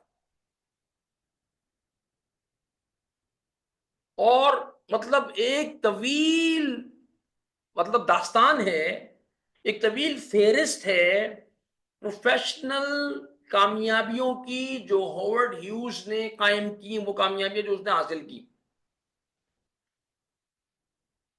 लेकिन at the end of the day जब उसकी जिंदगी खत्म हुई, तो वो एग्जिस्टेंशियल क्राइसिस का शिकार था मेरे भाई। जब वो एक क्रैश में ही ये मरा, और जब ये इसकी जो बॉडी पार्ट जमा किए गए, तो आप यानी कि इसके बारे में आता है कि उसके कुछ बॉडी पार्ट जो मिले उससे अंदाजा लगाया गया कि ये होवर्ड ह्यूज है। तो उसमें जो रिकॉर्ड्स में लिखा गया है कि भाई उसके नाखून इतने बड़े बड़े, क्या जो है ना वो हुलिया बुरा था, इसलिए कि वो अपने सेंसेस में नहीं था। कभी वो यहाँ भागता था, कभी वो वहां भागता था, कभी वो यहाँ रहता था, कभी वो कहता था मैं रहने के लिए वहां चला जाऊं। यानी कि वो बेचारा जो है वो, उसको सुकून ही नहीं मिल पाता था। होटल्स भी उसने खरीदे, रिजॉर्ट्स भी खरीदे, वन ऑफ द रिचेस्ट, अपने जमाने में अमेरिका के अंदर one of the, he was known as one of the richest people. लेकिन हुआ क्या आखिर में? तो वो खुश क्यों नहीं हो सका? उसकी जिंदगी में सुकून क्यों नहीं था? उसकी जिंदगी में इत्मीनान क्यों नहीं था? सब कुछ तो था यार, नाम भी था, पैसा भी था, दुनिया उसको उस जमाने में जानती थी, उसकी एक जनाब आली क्या ना शोहरा था उसका। तो फिर क्या हुआ?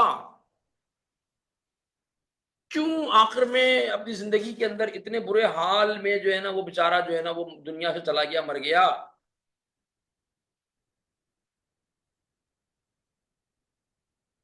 वो सब कुछ कर रहा था, वो सारी भाग दौड़ कर रहा था, उसने बहुत बड़ा एम्पायर बनाया, लेकिन उसको ये क्लैरिटी नहीं थी कि मैं ये सब क्यों कर रहा हूं।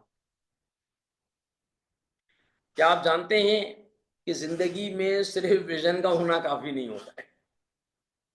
जिंदगी में ये जानना ही बहुत जरूरी है कि मैं जो विजन परसू कर रहा हूं या मैं परसू करना चाहता हूं, वो मैं क्यों करना चाहता हूं। Why do I want to do this? What the purpose behind all of this effort?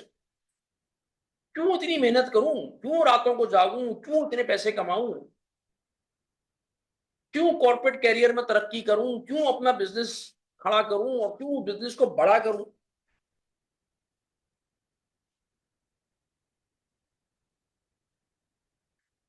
तो पर्पस की जब क्लैरिटी नहीं होती, मैं बिजनेस बनाना चाहता हूं, इतना बड़ा बिजनेस बनाना चाहता हूं, एविएशन में ये काम, उसको बहुत क्लैरिटी थी, उसको विजन की क्लैरिटी थी। हॉवर्ड ह्यूज को मैं ये समझा रहा हूं आपको।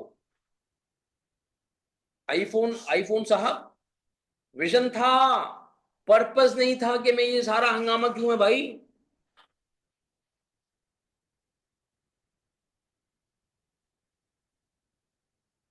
तो फिर हमें कहां से मिलेगा एग्जाम्पल, कहां से मिलेगी?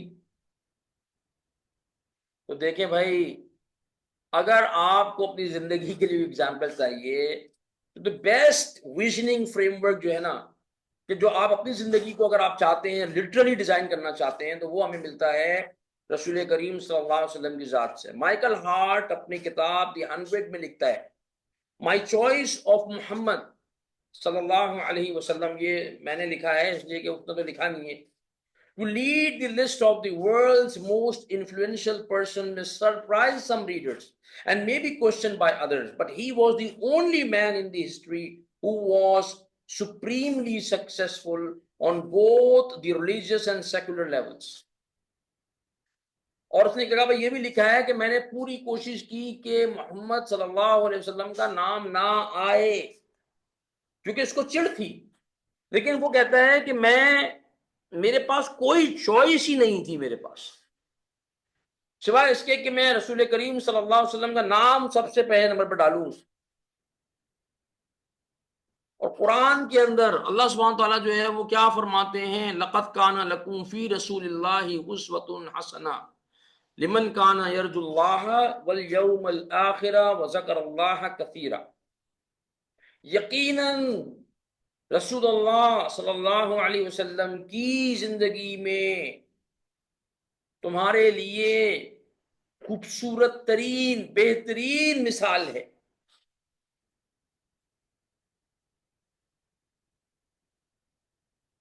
बेहतरीन मिसाल है किसकी जिंदगी में? रसूलुल्लाह सल्लल्लाहु अलैहि वसल्लम की जिंदगी में। अगर तुम अल्लाह पर और यौम आखिरत के ऊपर ईमान रखते हो और अल्लाह को बहुत ज्यादा याद करते हो, तो अगर हम अल्लाह पर और अल्लाह के रसूल सल्लल्लाहु अलैहि वसल्लम पर ईमान रखते हैं और यौम आखिरत पर ईमान रखते हैं और हम अल्लाह सुब्हानहू व तआला को याद करते हैं, तो हमारे लिए मिसाल कहां पर है? रसूलुल्लाह सल्लल्लाहु अलैहि वसल्लम की ज़िंदगी में।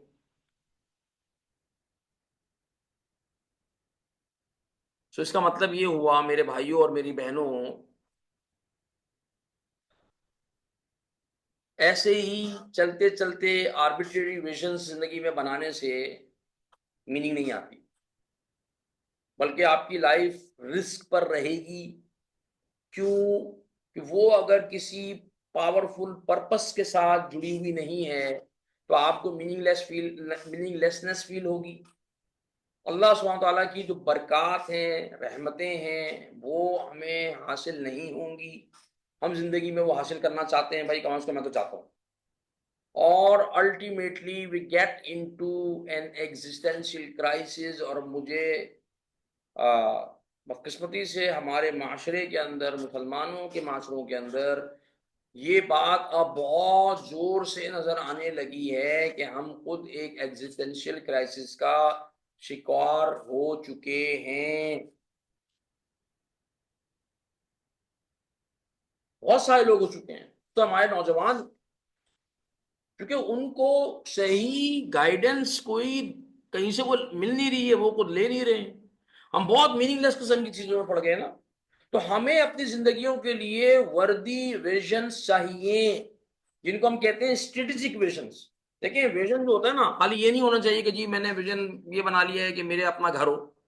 है ये भी vision, the picture of the future, I want to have my own house, I want to have a car, I want to have financial stability, that is fine.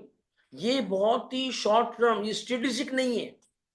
आपकी लाइफ अगर स्ट्रेटेजिक विजन्स के साथ अगर जो है ना वो design हो ना, तो क्या होगा? पहला पहला आपको फायदा ये होगा कि ये जो हम शुरू में मैं बात करता, सोशल कंडीशनिंग जो है, सोशल कंडीशनिंग, उस वो सोशल कंडीशनिंग जो हमारे अंदर एक सेल्फ डाउट क्रिएट कर देती है। हमारे में से बहुत सारे लोग जो इस वक्त मेरी बात को सुन रहे हैं ना, उनमें सेल्फ डाउट हमारे अंदर है। यार मैं यार मैं नहीं, ये नहीं हूँ, मैं कर नहीं सकूँगा, मैं कैसे कर सकता हूँ यार? नहीं, नहीं, ये तो नहीं हो सकता, ये तो यमीन भाई जो कह रहे हैं ना, ये तो मेरा तो वो नहीं है ना काम, मैं कैसे कर सकता हूँ यार? मैं तो एक आम सा आदमी हूँ। मैं तो देखे ना, मैं तो कहाँ जो है ना मियाँ वाली में पैदा हुआ हूँ, मिसाल के तौर पे। मैं तो जो है जनाब वाली वो जो है ना फलाने घराने में, फलाने जो है ना वो मोहल्ले में, और फलाने जो है कम्युनिटी में पैदा, मैं नहीं कर सकता। This is the self doubt. लेकिन अगर विज़न स्ट्रेटेजिक होगा ना, तो सबसे पहला काम क्या होगा? आपका सेल्फ डाउट गया। I am getting my point? और सेल्फ डाउट अगर आपका नहीं जा रहा ना, तो आप वो डाउट की जो जंजीरों में ही फंसे रह जाएंगे। समझ रहे हैं? बेड़ियां पांव की तो एक आन में खुल जाएंगी, लेकिन बेड़ियां पांव की एक आन में खुल जाएंगी, लेकिन असल दुश्मन तो मेरी हाथ की जंजीरें, असल दुश्मन तो मेरी हाथ की जंजीरें हैं। तो आप जब तक वो सेल्फ डाउट नहीं तोड़ेंगे ना, वो खत्म नहीं होगा, आपका आपका मसला हल ही नहीं होने वाला। दूसरा क्या होता है, अगर विजन स्ट्रेटेजिक हो, तो विजन जो है ना, वो ऐसा विजन जो होता है ना, वो ऐसा नहीं होता कि आपने कहीं से कट एंड पेस्ट कर लिया, कॉपी पेस्ट कर लिया। कॉपी पेस्टिंग नहीं चलती विजनिंग के अंदर सर। ये आपका अपना विजन होना चाहिए। आपकी अपनी लाइफ है। एक माँ है, उसको अल्लाह ताला ने औलाद की नेमत से नवाजा है। उस माँ का, उस वालिद का अपने बच्चों के लिए विजन होगा ना। अब आप किसी और के विजन, किसी और के अपने बच्चों के लिए विजन को थोड़ी कॉपी कर लेंगे अपने बच्चों के ऊपर।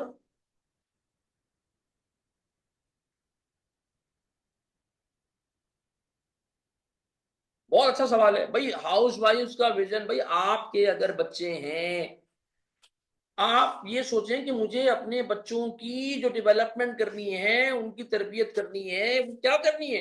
मैं अपने बच्चों को देखना कहाँ चाहती हूँ, पहले तो ये बताएं ना। उनकी फिजिकल हेल्थ, उनकी इंटेलेक्चुअल डेवलपमेंट, उनकी इमोशनल डेवलपमेंट, उनकी स्पिरिचुअल डेवलपमेंट, उनका ताल्लुक मा अल्लाह, आपने क्या सोचा है इस हवाले से?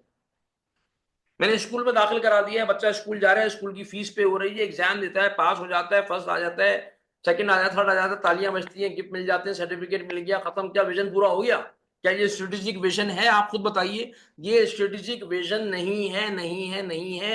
ये तो वही विजन है जो सोसाइटी ने हम सब पे थोप दिया है, और हमारे बच्चे भी उसी जो है ना वो हैमस्टर व्हील के अंदर जो है ना भागे जा रहे हैं, भागे जा रहे हैं, भागे जा रहे हैं। Strategic vision is when a mother thinks, what do I want my children to be?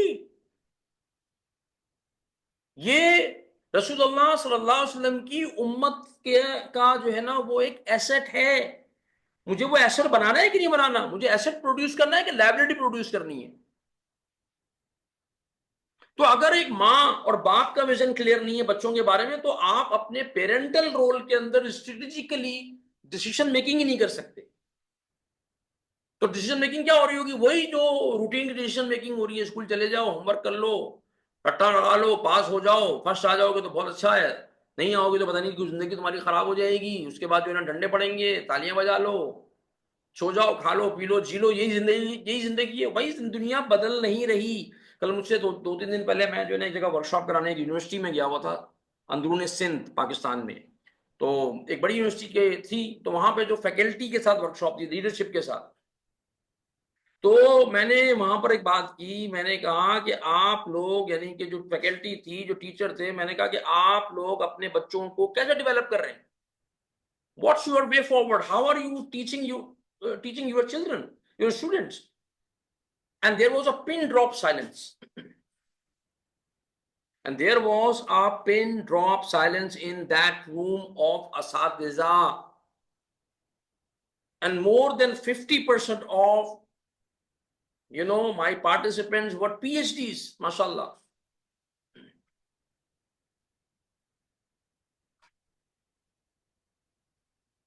तो उसका रिजल्ट क्या हुआ? उसका रिजल्ट ये है कि हमारे बच्चे उस तरीके से डेवलप ही नहीं हो रहे।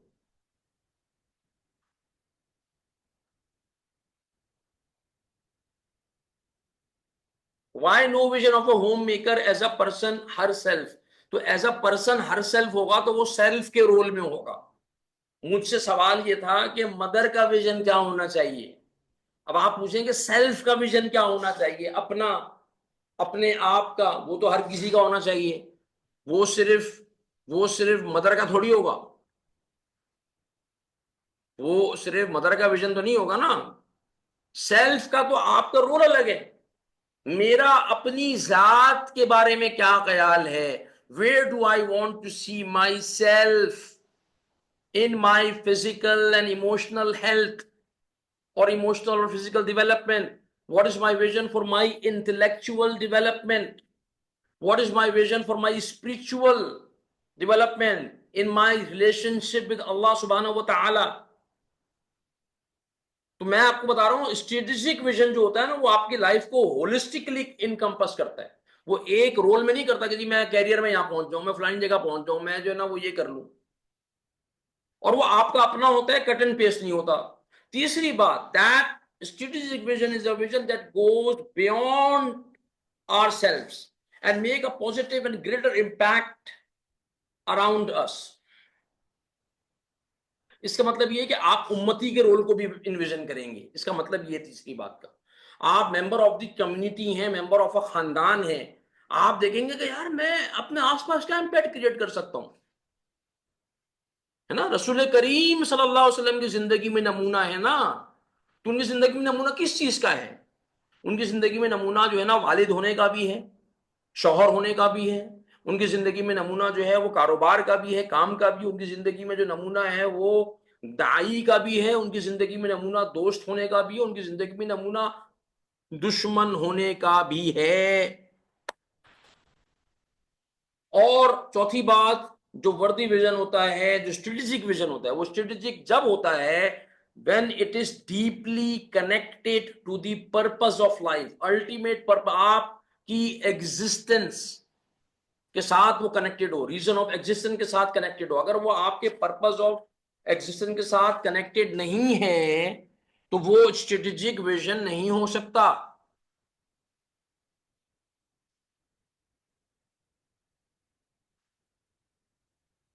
तो मेरे भाइयों और मेरी बहनों, बात असल में ये है कि अगर हम जो है वो अपनी लाइफ्स के बारे में स्ट्रेटेजिक यानी कि तस्वीराती लेवल पे नहीं सोचेंगे तो हमारी जिंदगियां मीनिंगफुल हो नहीं सकेंगी और जिंदगी का काफी सारा वक्त जो है वो गुजर चुका है। अब मेरा आपसे सवाल ये है कि इमेजिन करें, आप इमेजिन करें कि आपके पास अगर आपकी लाइफ के लिए विजन स्ट्रेटेजिक है तो आपकी लाइफ कैसे ट्रांसफॉर्म होगी इन टर्म्स ऑफ डायरेक्शन। क्या आपको सिमत का तयन करने में अब मुश्किल होगी? अब आपको मुश्किल, बोले बोले भाई, अगर स्ट्रेटेजिक आपकी थिंकिंग डेवलप हो जाए अपनी लाइफ के बारे में तो आपको मुश्किल नहीं होगी।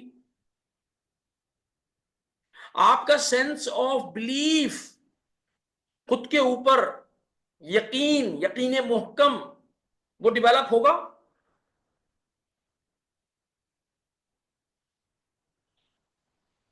जो सेंस ऑफ प्रायोरिटी है, क्या करना है क्या नहीं करना, यकीन मुहकम के बाद अमले पहम, तो वो अमले पहम जो है वो आपकी लाइफ में आएगा। क्या अब आप अपने आसपास और जिस माशरे में जिन लोगों में आप रहते हैं क्या उनको ज्यादा अच्छे तरीके से इंस्पायर कर सकेंगे? क्या आपकी जिंदगी को इंस्पिरेशन क्रिएट करेगी? तो इसका जवाब है कि जी हां, करेगी, क्योंकि अल्लाह ने हम सब के अंदर औरों को इंस्पायर करने की एबिलिटी वदियत फरमाई है। और अगर आप अपने इन तमाम रोल्स को, जिनमें से मैंने अभी थोड़ी सी बात की ना, आपके वालिद का भी रोल है, वालदा का रोल है, या प्रोफेशनल का रोल है, आपका बिजनेस ओनर का रोल है, आपका दोस्त का रोल है, रिश्तेदार का रोल है, क्या आपका जो है वो लाइफ होलिस्टिकली ग्रो नहीं होगी? क्या आपके अंदर, चूंकि अगर आपको ये क्लैरिटी हो जाए तो आपके अंदर रिजिलियंस, रिजिलियंस का मतलब लाइफ में जो चैलेंजेस आएंगे, आते हैं और आते भी हैं और आएंगे भी, और वो आपको अगर ये लगता है कि खत्म हो जाएंगे, बिल्कुल जीरो हो जाएंगे, तो ऐसा नहीं होगा। इसलिए नहीं होगा कि अल्लाह सुब्हानहू तआला ने कुरान में खुद फरमा दिया है। अल्लाह ताला कुरान में क्या फरमाया है? अऊज़ु बिल्लाहि मिनश शैतानिर रजीम, बिस्मिल्लाहिर रहमानिर रहीम, वला नब्लुवन्नकुम बिशैइन मिनल खौफि वल जूइ व नक्सिम मिनल अमवाली वल अनफुसी वत तमरात। और श्योरली वलनबलुवन्नकुम, यकीनन, कोई शक नहीं है इसके अंदर कि हम तुमको आजमाएंगे, हम तुम्हें आजमाइश करेंगे। तुम्हारी किस चीज से करेंगे? बिशैइन मिनल खौफी, खौफ, फियर। इंसान को फियर होता है, यार क्या होगा भाई, कल क्या होगा, एक साल बाद क्या होने वाला है, एक महीने बाद क्या होने वाला है, अब क्या होने वाला है। समझ रहे बात को?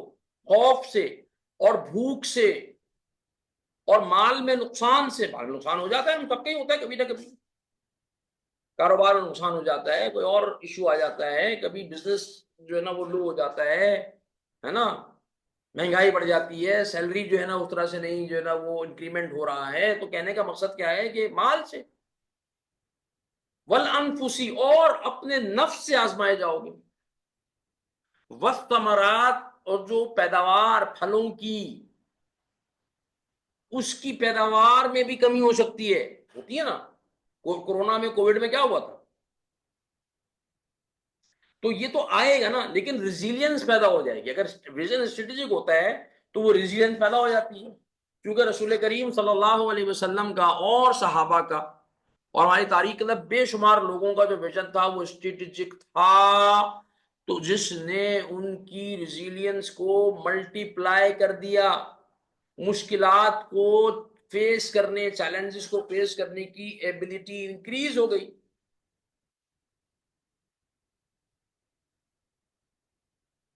तो भाई, लाइफ को ट्रांसफॉर्म अगर करना है, और पिछले 23 सालों से अल्हम्दुलिल्लाह टाइम लैंडर्स में हम क्या कर रहे हैं, that's what we have been doing.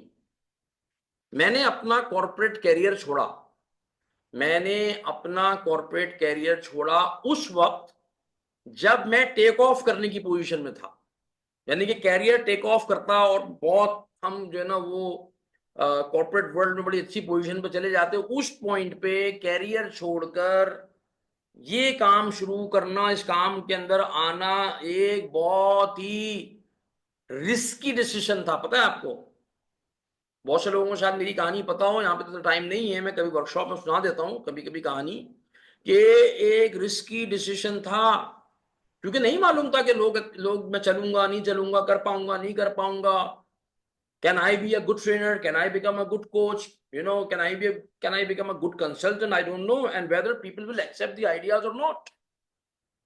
Time was a small company, उसको कोई नहीं जानता था उस वक्त। तो लेकिन अल्हम्दुलिल्लाह सुम्मा अल्हम्दुलिल्लाह, मुझे आज तक कभी रिग्रेट नहीं हुआ। अप्स एंड डाउन्स लाइफ में आए, और मेरे साथियों में से मेरी जो टीम है, उस टीम के अंदर भी मेरे ऐसे टीम मेंबर्स हैं जिन्होंने अपने कॉर्पोरेट कैरियर्स की कुर्बानियां दी, and they have joined Timelenders for pursuing a meaningful vision to help individuals and organizations develop meaningful existences and lives.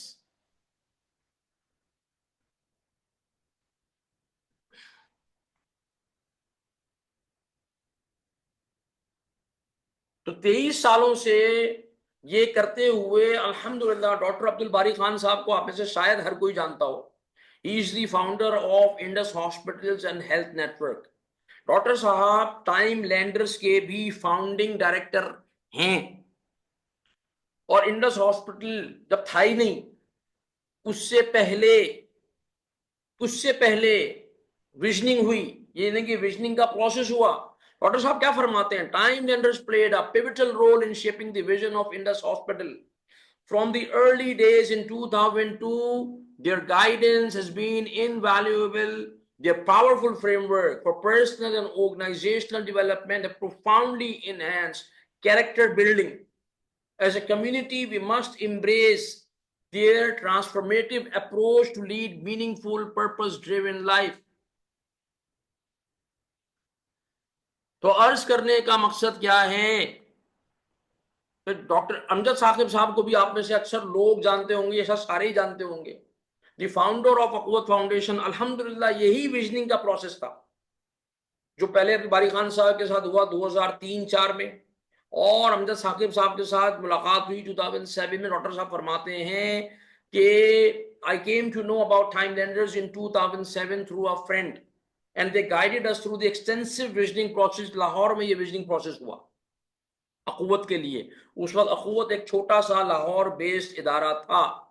फिर उसके बाद मुझे मौका मिला उनकी जो टीम है, उनकी टीम्स को, उनके मैनेजर्स को पूरे पाकिस्तान के जो है ना वो बहुत ही राइगोरस ट्रेनिंग से गुजारा, ताकि वो कनेक्ट हों कि भाई अक़ुव्वत करना क्या चाहती है, वो जॉब ना कर रहे हो। और अल्हम्दुलिल्लाह आज अक़ुव्वत का जो इम्पैक्ट है वो इतना बड़ा है अल्हम्दुलिल्लाह, कि एक ऐसा विजन, एक ऐसी ऑर्गेनाइजेशन जो 10,000 रुपए से शुरू हुई थी, आज 260 बिलियन रुपीस का पोर्टफोलियो है, और दुनिया की largest interest free micro finance foundation है। और आपको मैं यही बता दूं कि Indus hospital, Indus health network और Akhuwat foundation, both they are the products of Timelenders visioning framework, number 1। Number 2, हमें इसके ऊपर फख्र होना चाहिए being Muslims and being Pakistanis, कि ये दोनों इदारे, इन दोनों इदारों की case studies Harvard medical school और हार्वर्ड बिजनेस स्कूल में बिलतरतीब पढ़ाई जा रही हैं, क्योंकि उनको यकीन ही नहीं आता कि यार पाकिस्तान जैसे मुल्क में कोई इस तरह का विजन भी परसू हो सकता है। अरसलान भाई हमारे बड़े कीमती साथियों में से हैं, एंटरप्रेन्योर हैं, कराची बेस्ड हैं। तो फरमाते हैं टाइम लेंडर्स एंड इब्नुद्दीन भाई, उनकी मेहरबानी है, had a profound impact on my life. Their powerful ideological driven framework has rescued me every time I face difficult circumstances. Alhamdulillah.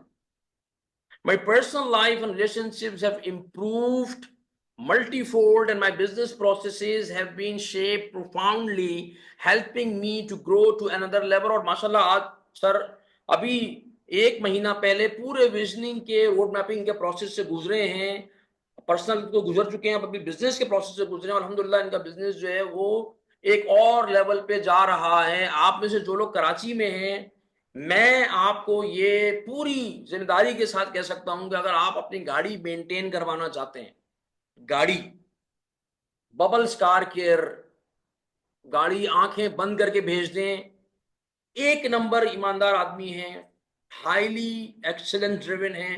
हाँ, थोड़ी सी जो मेंटेनेंस होती है गाड़ी की वो महंगी होती है, लेकिन आप यकीन करें कि आप बहुत मेंटली सुकून में रहते हैं, क्योंकि वो प्रोडक्ट्स क्वालिटी इस्तेमाल करते हैं अपने कस्टमर्स के लिए, हर चीज के अंदर एक्सेलेंस है सर, और एक विजन के साथ है, मकसद के साथ है, ऐसे ही नहीं काम हो रहा।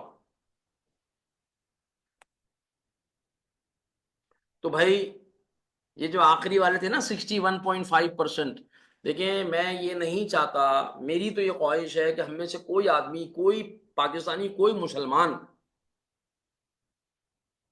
उस टॉप टियर 61.5% में ना हो, क्योंकि ये वो लोग होते हैं अनफॉर्चुनेटली जो कि बेचारे क्या कर रहे होते हैं, they blame others for their situations and they continuously wait for irreversible life consequences.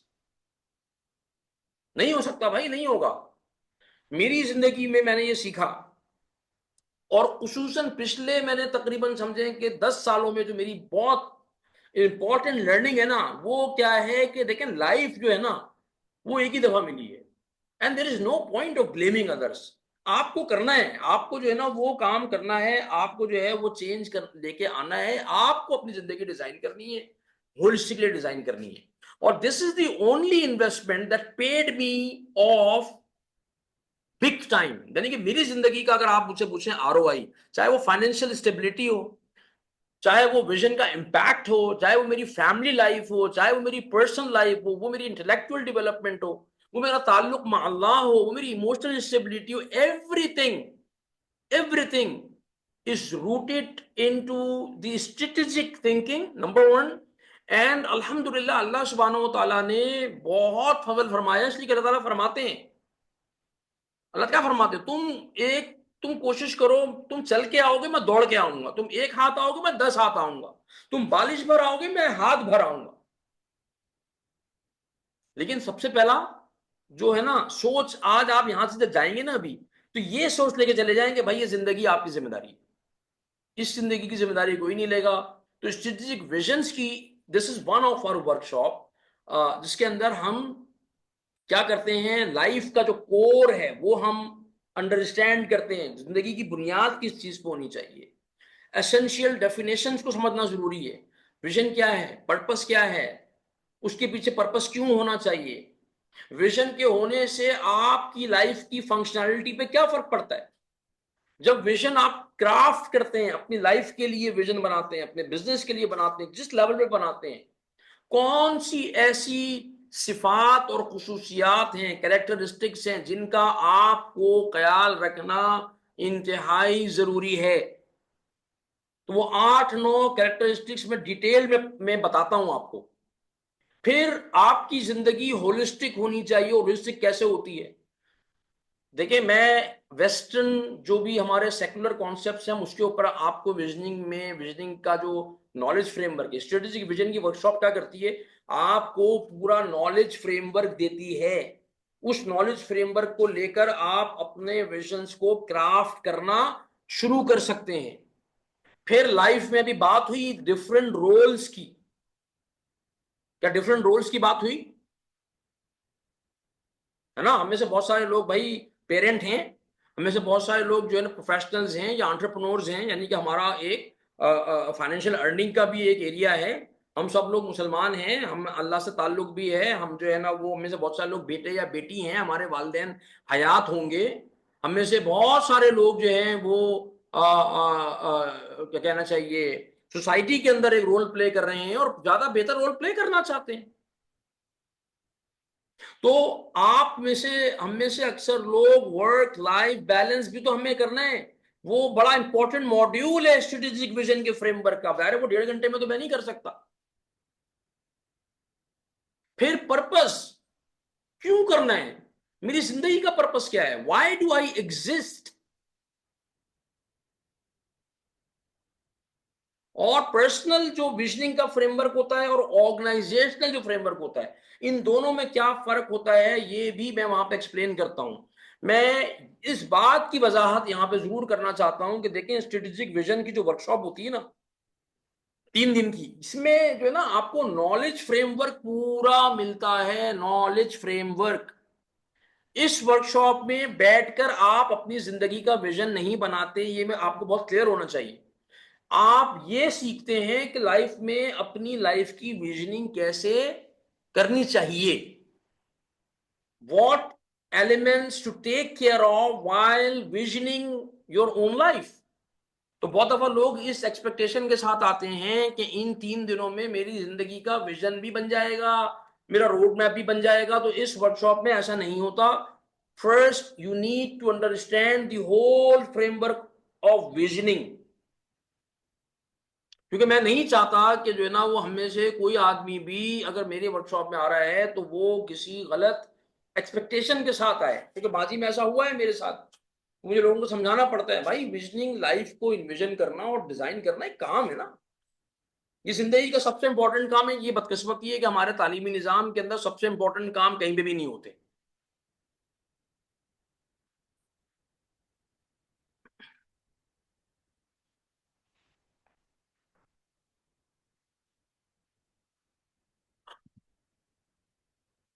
तो भाई मीनिंगफुल लाइफ की जर्नी, अगर हमें अपनी लाइफ को ओवरऑल मीनिंगफुल बनाना है ना, तो उसका पहला स्टेप क्या है कि हमारे पास एक बहुत क्लियर विजन होना चाहिए। ठीक है। फिर अपने टाइम को हमने उन विजन्स की रोशनी में स्ट्रेटेजाइज करना है, हमारी काम को प्रायोरिटाइज करना है। फिर अपनी लाइफ की रोड मैपिंग करनी है कि कम से कम 10 साल का तो सोचो ना कि यार 10 साल में किधर होना है, as a parent, as a Muslim, as a business owner और एन एंटरप्रेन्योर और अ प्रोफेशनल। अपनी लाइफ के डिफरेंट 10 साल में मुझे होना किधर है, लाइफ के जो इंपॉर्टेंट डोमेन है उनमें तो एक रोड मैपिंग होनी चाहिए कि नहीं होनी चाहिए। फिर अगर आप ऑर्गेनाइजेशन रन करते हैं, खासतौर पर अगर आप में से कोई एंटरप्रेन्योर्स हैं, तो आपको गैप एनालिसिस, यार मैं कहां खड़ा हुआ हूं, जाना किधर है, गैप क्या है। और फिर आप अपने बिजनेस, जैसे अरसलान भाई हैं हमारे, या अब्दुल बारी खान है फॉर दैट मैटर, ये अमजद साहब हैं, ये लोग ऑर्गेनाइजेशंस जिन्होंने डेवलप किए ना, ये सारे लोग जॉब करने वाले लोग थे। ये जॉब से आए हैं कहां पर, एंटरप्रेन्योरियल जर्नीज की तरफ, और उन्होंने इतने बड़े बड़े माशाल्लाह से इम्पैक्ट क्रिएट किए। फिर आपको अपनी लाइफ में कुछ और जगहों पे जो है ना वो डिसिप्लिन लाना होगा, सिस्टमाइजेशन लानी होगी, स्लीप, स्ट्रेस मैनेजमेंट। हम में से कितने लोग हैं जिनकी नींदें जो हैं वो ऑर्गेनाइज ही नहीं है, डिसिप्लिन ही नहीं है। वो बेचारे, कितना टाइम हमारा और कितनी रिसोर्सेज जाया हो जाती हैं जस्ट बिकॉज कि आप अपनी नींद को गलत तरीके से मैनेज कर रहे हैं। आप स्ट्रेस मैनेज करना आपको नहीं आता। आप घर में सरबराह हैं या इदारे में सरबराह हैं या किसी डिपार्टमेंट के हेड हैं या सोसाइटी में आपको इम्पैक्ट क्रिएट कर सकते हैं, लेकिन लीडरशिप का कॉन्सेप्ट हमें नहीं बताया जाता, हमें कम्युनिकेशन नहीं आती करनी। तो ये सारी की सारी चीजें पर्सनल स्फीयर में होती हैं, जिसके अंदर कुछ ट्रेनिंग्स और कुछ personal one on one mentoring और कोचिंग ये होता है। और ऑर्गेनाइजेशन पे अगर जो लोग जाते हैं हमारे साथ आगे, तो ऑर्गेनाइजेशन की प्रोडक्टिविटी कैसे बढ़ानी है, टीम की प्रोडक्टिविटी कैसे इनहेंस करनी है, बिजनेस को ग्रो कैसे करना है। आज बिजनेस यहां पर है ना, हमने यहां कैसे लेके, क्योंकि देखिए हम बीइंग मुस्लिम, मैं आपको एक बात बता दूं, मैं 5 मिनट और लूंगा अपनी बात को खत्म करने के लिए, हम थोड़ा सा 15 मिनट लेट भी शुरू किया था, लेकिन मैं ये मौका चाहता हूं कि आपके साथ मैं शेयर कर लूं कि देखें, ये बात याद रखें, हर जमाने के कुछ हथियार होते हैं ना, हथियार जिनसे जंगें लड़ी जाती हैं। ये बात सही है कि नहीं है। देखिए पहले जंगें लड़ी जाती थी तलवारों से, घोड़ों पे बैठकर, ऊंटों पे बैठकर। फिर मैकेनाइज्ड जमाना आ गया, गोलियां मतलब बंदूकें आ गई, क्लाशनकोफें आ गई, पर वो और एडवांस हो गई, है ना, टैंक बॉम्ब मिसाइल्स आ गए। लेकिन सर आपको मालूम है आज की दुनिया का सबसे बड़ा हथियार क्या है? आज की दुनिया का सबसे बड़ा हथियार है business and economy, financial resilience. If you are not financially resilient, अगर आपकी इकोनॉमी और आपकी बिजनेस मजबूत नहीं है, आप फाइनेंशियली जो है ना वो स्टेबल नहीं है, ग्रो नहीं कर रहे, तो आप बहुत सारी चीजें कर ही नहीं सकेंगे। और आज दुनिया में हम अगर अपने मुल्क को देख लें या मुसलमानों को जनरली देख लें तो हमारा क्या हाल है? हमारी बिजनेसेस, हमारी ग्रोथ किधर स्टैंड करती है? मैं ट्रैवल करता हूँ, दिल खून के आंसू रोता है। यकीन करें आप, यकीन करेंगे, दिल खून के आंसू रोता है कि यार हम लोगों को क्या हो गया है, हम क्यों नहीं अपने अपनी आप पर, अपने जो है इदारों पर, अपनी ग्रोथ पर इन्वेस्ट करते। तू बचा बचा के ना रख इसे, तेरी जिंदगी है वो आईना, जो शिकस्ता हो तो अजीज तर है निगाहे आईना साज में। पैसे हम लोग क्या कर रहे हैं? बचा बचा के सेंध सेंध के रख रहे हैं, बजाय इसके कि हम प्रोडक्टिव डेवलपमेंट में, अपनी नस्लों में, अपने इदारों की फ्यूचर में लगाएं। हमने हमारे माशरे में एक अजीब मुसलमानों में रुझान है क्या? पैसे आए हैं ना, उन पैसों को क्या करो आपके जो है ना वो प्लॉट खरीद लो, प्लॉट में डाल दिए, मिट्टी में गारे में डाल दिए। अरे भाई अगर डाल दिए इन्वेस्टमेंट की गर्ज से तो बड़ी अच्छी बात है, लेकिन भाई अपने ऊपर, अपने बच्चों पर, अपने इदारों पर इन्वेस्ट करें, ग्रो करें। 10 साल अगले बता रहा हूं मैं आपको बहुत क्रिटिकल हैं। अगर आपने और हमने नहीं ख्याल रखा, अगर हम और आप नहीं स्ट्रेटेजिक लेवल पर आए, तो हमारी अभी जितनी पिटाई हो रही है इससे 10x ज्यादा पिटाई होगी। मैं बता दूं आपको, मैं बता रहा हूं आपको। हाकिम बदहान, अल्लाह करे मेरी बात बिल्कुल गलत साबित हो, लेकिन जो मुझे नजर आ रहा है ना वो बता रहा हूं। And then we help our business clients to develop that culture जहां पर सब लोग एक मकसद के लिए काम करें। तो कुछ पैकेजेस हैं जो मैं आपके सामने रख रहा हूं आपके लिए, आप इनको पहले सुन लें, परेशान ना हो बिल्कुल। आप जो है ना वो जल्दबाजी से काम ना लें, आप मेरी बात को गौर से सुन लें, समझ लें। मैं आपको ये यकीन दिलाता हूं कि हमारा जो मकसद है वो ये है कि देखें, हमने अपने आप को, अपने माशरे को, अपने लोगों को, अपने इदारों को बहरहाल उनको बदलना तो है, वन वे और दी अदर वे। खुद पे इन्वेस्ट करके बदलें, या मारे खा खा के, धक्के खा खा के बदलें। हम अपनी जिंदगियां जाया करके चले जाएं और हमारी बाद वाली नस्लें जो है ना वो खुद देखती रहें। तो एक उसमें जो है हमारी टीम ने डिजाइन किया है, हम कहते हैं ट्रांसफॉर्मेशन फास्ट ट्रैक। यानी कि ऐसे खवातीन और हजरात जो चाहते हैं कि तेज ट्रांसफॉर्मेशन उनकी जिंदगी में हो, वो बहुत लंबा चौड़ा इंतजार नहीं करना चाहते, तो उनको strategic vision physical in person वो कर सकते हैं। वर्कशॉप्स होती हैं कराची, लाहौर, इस्लामाबाद में, उसका स्केड्यूल हमारी टीम बता देगी। स्ट्रेटेजिक टाइम मैनेजमेंट वो भी आप इन पर्सन फिजिकल करें। आर्ट ऑफ सक्सेस मेरा एक प्रोग्राम है रिकॉर्डेड, और उसके अंदर एक और है कंटिन्यूटी प्रोग्राम, जिसमें तकरीबन 30 लेक्चर्स हैं ऑन वेरियस टॉपिक्स। वो रिकॉर्डेड मौजूद हैं, तकरीबन वो कोई 40 आवर्स के हैं, वो भी आपको उसमें मिल जाएंगे। और आपको लाइव अपनी विजनिंग कोचिंग अगर आपने करनी है, अपना विजन आपने बनाना है पर्सनल, तो 4 सेशंस आपको इस पैकेज में मिलेंगे, 30 minutes each, with one of our coaches. ठीक है ना, वन ऑफ आवर कोचेस। मैं कोचिंग नहीं करूंगा, लेकिन मेरे जो कोचेस हैं वो आपके साथ इंशाल्लाह ताला जो है ना वो इसके ऊपर काम करेंगे। और अगर आप ये पैकेज लेंगे ना पूरा, तो ये 170,000 का मिलेगा, जो आपको एक साथ नहीं देने, भले आप उसको जो है ना वो टीम से डिस्कस करके ब्रेक डाउन कर लें, मगर आप एक पूरा प्रोसेस से गुजरें। दूसरा जो हमारा है वो है transformation blended track. Blended track का मतलब ये है कि इसमें स्ट्रेटेजिक विजन्स आपकी इन पर्सन फिजिकल कर लें, टाइम मैनेजमेंट रिकॉर्डेड कर लें, आर्ट ऑफ सक्सेस कंटिन्यूटी के जो 40 आवर्स हैं वो भी आपको मिल जाएंगे इंशाल्लाह। और इसमें भी आपको लाइव कोचिंग सेशन 4 मिल जाएंगे पर्सनल विजनिंग के लिए। ठीक है जी। ये 110,500 का, इसकी प्राइस ज्यादा थी, लेकिन हमने इसको कम कर दिया खुसूसी तौर पे कि भाई ये लोग कर सकें। तीसरा है डिजिटल ट्रांसफॉर्मेशन ट्रैक। जैसा कि नाम से पता है भाई, ये आप अपने पेस पे करें। ठीक है ना, ऑनलाइन गाइडेंस अवेलेबल है, विजन्स की और टाइम मैनेजमेंट की, दोनों की पूरी रिकॉर्डिंग मिल जाएगी। ठीक है, ये आर्ट ऑफ सक्सेस के नाम से कंप्लीट पूरा पैकेज मौजूद है। कॉन्टिन्यूटी प्रोग्राम के जो 40 आवर्स है वो भी इसमें मिल जाएंगे आपको। तो वो जो ऊपर वाले दो हैं समझे कि 45 46 आवर, वो फिर 40 hours out of continuity access, फिर 2 सेशन आपको पर्सनल विजिटिंग के भी मिलेंगे इसमें, ठीक है। This is going to be 93,500, और ये अपने पेस पे आप कर लें जैसे आपने करना है। और अगर आप एंटरप्रेन्योर हैं यानी और आप एंटरप्रेन्योरियल परसूट में जाना चाहते हैं, बड़ा इम्पैक्ट क्रिएट करना चाहते हैं जिसमें आपकी पूरी लाइफ और बिजनेस की जो ट्रांसफॉर्मेशन का ट्रैक है, and this is particularly for small scale entrepreneur, ये मैं बहुत बड़ी बड़ी कंपनीज की बात नहीं कर रहा। तो this is going to be 1191.19 million Pakistani rupees आपके लिए विजन की वर्कशॉप, और आपकी immediate family up to 3 people, ठीक है। स्ट्रेटेजिक टाइम मैनेजमेंट की वर्कशॉप आपके लिए एंड योर फैमिली मेंबर्स को, या अपने 3 एम्प्लॉयज को करवा लें, ठीक है ना, अप टू 3 पीपल इसमें शामिल हैं। आपके बिजनेस का गैप एनालिसिस हमारी कंसल्टिंग टीम वो भी करेगी इंशाल्लाह। आपकी बिजनेस की ऑर्गेनाइजेशन की जो विजनिंग है उसका भी इसमें जो है ना वो कोचिंग सेशन शामिल है, और पर्सनल लाइफ की विजनिंग के 4 सेशन भी शामिल हैं। तो ये बहुत ही कॉम्प्रिहेंसिव है जो पर्टिकुलरली एंटरप्रेन्योर्स के लिए।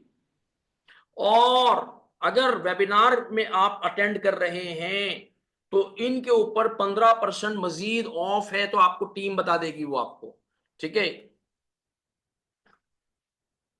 और 2 बिल्कुल बजट ऑफर्स हैं। बजट ऑफर्स का मतलब जो लोग ये सब चीजें नहीं करना चाहते तो भाई वो स्ट्रेटेजिक विजन की वर्कशॉप कर लें, सिर्फ फिजिकल, कराची में, लाहौर में या इस्लामाबाद में, इन 3 में से किसी एक जगह पे कर लें, ठीक है। इसमें दुबई शामिल नहीं है, ठीक है, ये दुबई में नहीं होगी, ये सिर्फ कराची, लाहौर और इस्लामाबाद की बात हो रही है। अगर दुबई में या सऊदी अरेबिया में वर्कशॉप होगी तो वहाँ की जो भी फीस होगी वो आपको जो है वो बता दी जाएगी। तो उस फीस के ऊपर आप इन पर्सन अटेंड कर सकते हैं।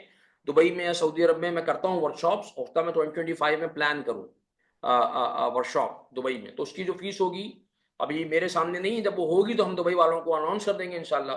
तो वो आप फिजिकली कर लें, और साथ साथ आपको art of success continuity program का जो रिकॉर्डेड है 40 आवर्स की वो मिल जाएगी 65,000 रुपीज में पाकिस्तान के लोगों को, और दुबई और सऊदी अरब या बाहर के लोगों के लिए वो प्राइस जो है ना वो डिफरेंट होगी। हाँ, आप दुबई से पाकिस्तान में आके करना चाहते हैं वर्कशॉप तो फिर आप यही प्राइस पे करेंगे, ठीक है ना। हम एक बात है ना, पाकिस्तान में आके आप करना चाहते, दुबई से आना चाहते हैं, सऊदी अरब से आना चाहते, तो ये होगी। लेकिन मैं दुबई में, सऊदी अरब में जो लोग रहते हैं, आपको अच्छी तरह से मालूम है कि वहाँ पे जो कॉस्ट हैं, जो अप्रूवल चाहिए होती हैं, वो बहुत ज़्यादा एक्सपेंसिव हैं, होटल्स बहुत एक्सपेंसिव हैं। So that's a big challenge. तो वहाँ पे हमारी प्राइस जो होती है ना वो कम नहीं हो सकती, वो ज़्यादा ही होती है। और सबसे जो आखिरी है वो है आप आर्ट ऑफ सक्सेस, जो कि मेरा एक कंप्लीट ऑनलाइन रिकॉर्डेड प्रोग्राम है, वो ले लें विदाउट एनी कोचिंग। वो आप अपने पेज पे देख लें, आपको हमारे लर्निंग पोर्टल पे उसका एक्सेस मिल जाएगा। वो आप एक्सेस लें, वो करना शुरू कर दें, और कंटिन्यूटी प्रोग्राम है साथ में, वो भी रिकॉर्डेड मिल जाएगा, and that can be given to you for only ₹45,000। इसमें कोई फिजिकल इंटरेक्शन नहीं होगा, फिजिकल वर्कशॉप नहीं होगी। तो ये सारे पैकेजेस आपके सामने हैं। इसकी जो रिकॉर्डिंग है हमारे आज के सेशन की, ये भी आपको इंशाल्लाह ताला जो है वो मिल जाएगी। और ये जो बजट ऑफर्स हैं इनके ऊपर फर्दर कोई डिस्काउंट नहीं है, ये ऑलरेडी बजट ऑफर्स हैं, तो इनके ऊपर डिस्काउंट नहीं है। 15% डिस्काउंट जो पिछले वाले 4 हैं ना उनके ऊपर है। तो ये भी मैंने कहा कि मैं बड़ा क्लियर कर दूं आपको। बाकी इंशाल्लाह ताला आपको जो है ना वो ये मिल जाएगा। जर्नी शुरू करें, फिजिकल करना चाहते हैं तो ये डेट्स हैं, नोट कर लें, पिक्चर ले लें, स्क्रीनशॉट ले लें कि ना। कराची में 24 जनवरी को मैं शिश करवा रहा हूँ स्ट्रेटेजिक विजन्स, लाहौर में 31 जनवरी से करवा रहा हूँ, इस्लामाबाद में 14 फरवरी से करवा रहा हूँ। वैलेंटाइन डे मेरे साथ मनाया स्ट्रेटेजिक विजन की वर्कशॉप में इस्लामाबाद और उसके गिरदोनवा के लोग। और फिर अप्रैल और मई के महीने में टाइम मैनेजमेंट होगी, क्योंकि रमज़ान का महीना है मार्च में, तो उसमें वर्कशॉप्स नहीं होंगी। अलबत्ता जो लोग ऑनलाइन रिकॉर्डिंग सेशन ले रहे हैं वो रमज़ान में माशाल्लाह बहुत अच्छा यूज़ कर सकते हैं अपने टाइम को, अगर वो उस तरफ जा रहे हैं ऑनलाइन की तरफ। तो ये जनाब अली पूरी बात थी जो मैंने आपके सामने अपनी जो है वो रख दी है। और मैं जो है वो अल्लाह ताला से दुआगो हूँ कि अल्लाह सुब्हानहू व तआला जो है वो मुझको, आपको जो कुछ कहा गया है, जो कुछ चुना गया, जो मैं चाहता हूँ कि हम अपने आप पे इन्वेस्ट करें, अपने आप को ग्रो करें और आप इस जर्नी का हिस्सा बनें। आप इस जर्नी का हिस्सा बने। मैं आपको बता रहा हूँ सर, हम सब मिलकर बहुत मीनिंगफुल किस्म के काम कर सकते हैं, बहुत मीनिंगफुल किस्म के चेंज लेके आ सकते हैं and I am very hopeful from my community. ठीक है ना? आज मैं जब मैं दुनिया में और लोगों को देखता हूँ तो मैं क्या देखता हूँ? यार लोगों ने अपने आप पे इन्वेस्ट किया और इन्वेस्ट करके जो है ना वो कहीं से कहीं पहुंच गए। हम लोग पता नहीं क्यों अपने पे इन्वेस्ट नहीं करते। भाई this is the real investment जो हमें अपने और अपनी फैमिली के ऊपर करनी चाहिए। मैं तो आपको सच बता रहा हूँ, मुझे और मेरी फैमिली को बहुत शदीद किस्म के फायदे हुए हैं। ठीक है, बहुत शदीद किस्म के फायदे हुए हैं इस सारी सारी की सारी जो है ना वो इन्वेस्टमेंट से। मैंने जिंदगी में ऐसा भी वक्त आया, दिन में सिर्फ 2 रोटी खाई और पैसे बचा के अपनी इन्वेस्टमेंट पे अपने ऊपर इन्वेस्ट किए। आज अल्लाह ताला ने जो है ना वो उसका जो बदला है वो अता फरमाया। सादिया बाजी, मैं आपसे बहुत ही हम्बली और ब्रादराना तौर पे इख्तिलाफ करूँगा। The courses are not expensive. The cost of not having all of this knowledge and wisdom is very high. ठीक है? दैट्स व्हाट आई से। हमारे जो है ना वो हमारे घर में जो एक एक मोबाइल फ़ोन है ना आजकल, एक एवरेज मोबाइल फ़ोन 45,000 रुपए का होता है लोगों के हाथ में। मैं बता रहा हूँ आपको, वैसे तो अपनी मैं कभी-कभी वर्कशॉप में एक्सरसाइज़ करवाता हूँ, तो ज़्यादा का ही निकल आता है। 45,000 से ज़्यादा का ही एवरेज आता है। तो 45,000 रुपए जो कि मेरे मेरे जो है ना वो मोबाइल की एक एवरेज प्राइस है, उसमें मुझे पूरा रिकॉर्डेड वर्ज़न मिल रहा है। क्योंकि अगर मैं ये भी नहीं कर और उसमें आप हमारी टीम के साथ राब्ता कर लें तो दे विल इंशाल्लाह हेल्प यू कि यार उसको 2 इंस्टॉलमेंट में कर लें आपकी आसानी के लिए। ठीक है ना? और जो एक्सेस होती है आर्ट ऑफ सक्सेस की, वो लाइफ टाइम है। बिल्कुल मोहम्मद अली भाई, वो लाइफ टाइम एक्सेस है। आप अपने पेस पे उसको देखें और कंटिन्यू करें। इंशाल्लाह जब तक टाइम लेंडर्स है वो एक्सेस आपके पास होगी। टाइम लेंडर्स खत्म हो जाएगी तो अलग बात है यार, एक्सेस नहीं होगी, वरना वो एक्सेस आपके पास होगी अल्हम्दुलिल्लाह इंशाल्लाह। ठीक है जी, जज़ाकल्लाहु खैर, थैंक यू वेरी मच। अल्लाह ताला आप लोगों से राज़ी हो जाए। मैं अपनी टीम का भी शुक्रगुज़ार हूँ जिन्होंने बड़ी मेहनत से ये मजलिस सजाई, और आप लोगों का शुक्रिया जो मुख्तलिफ जगहों से मुझे ज्वाइन किया। आपसे बहुत जल्द I will be looking forward to see all of you in one of the sessions that we will have इंशाल्लाह। सुब्हानकल्लाहुम्मा व बिहम्दिका व नशहदु अन ला इलाहा इल्ला अंता अस्तगफिरुका व अतूबु इलैक। अस्सलामु अलैकुम व रहमतुल्लाहि तआला व बरकातुहू।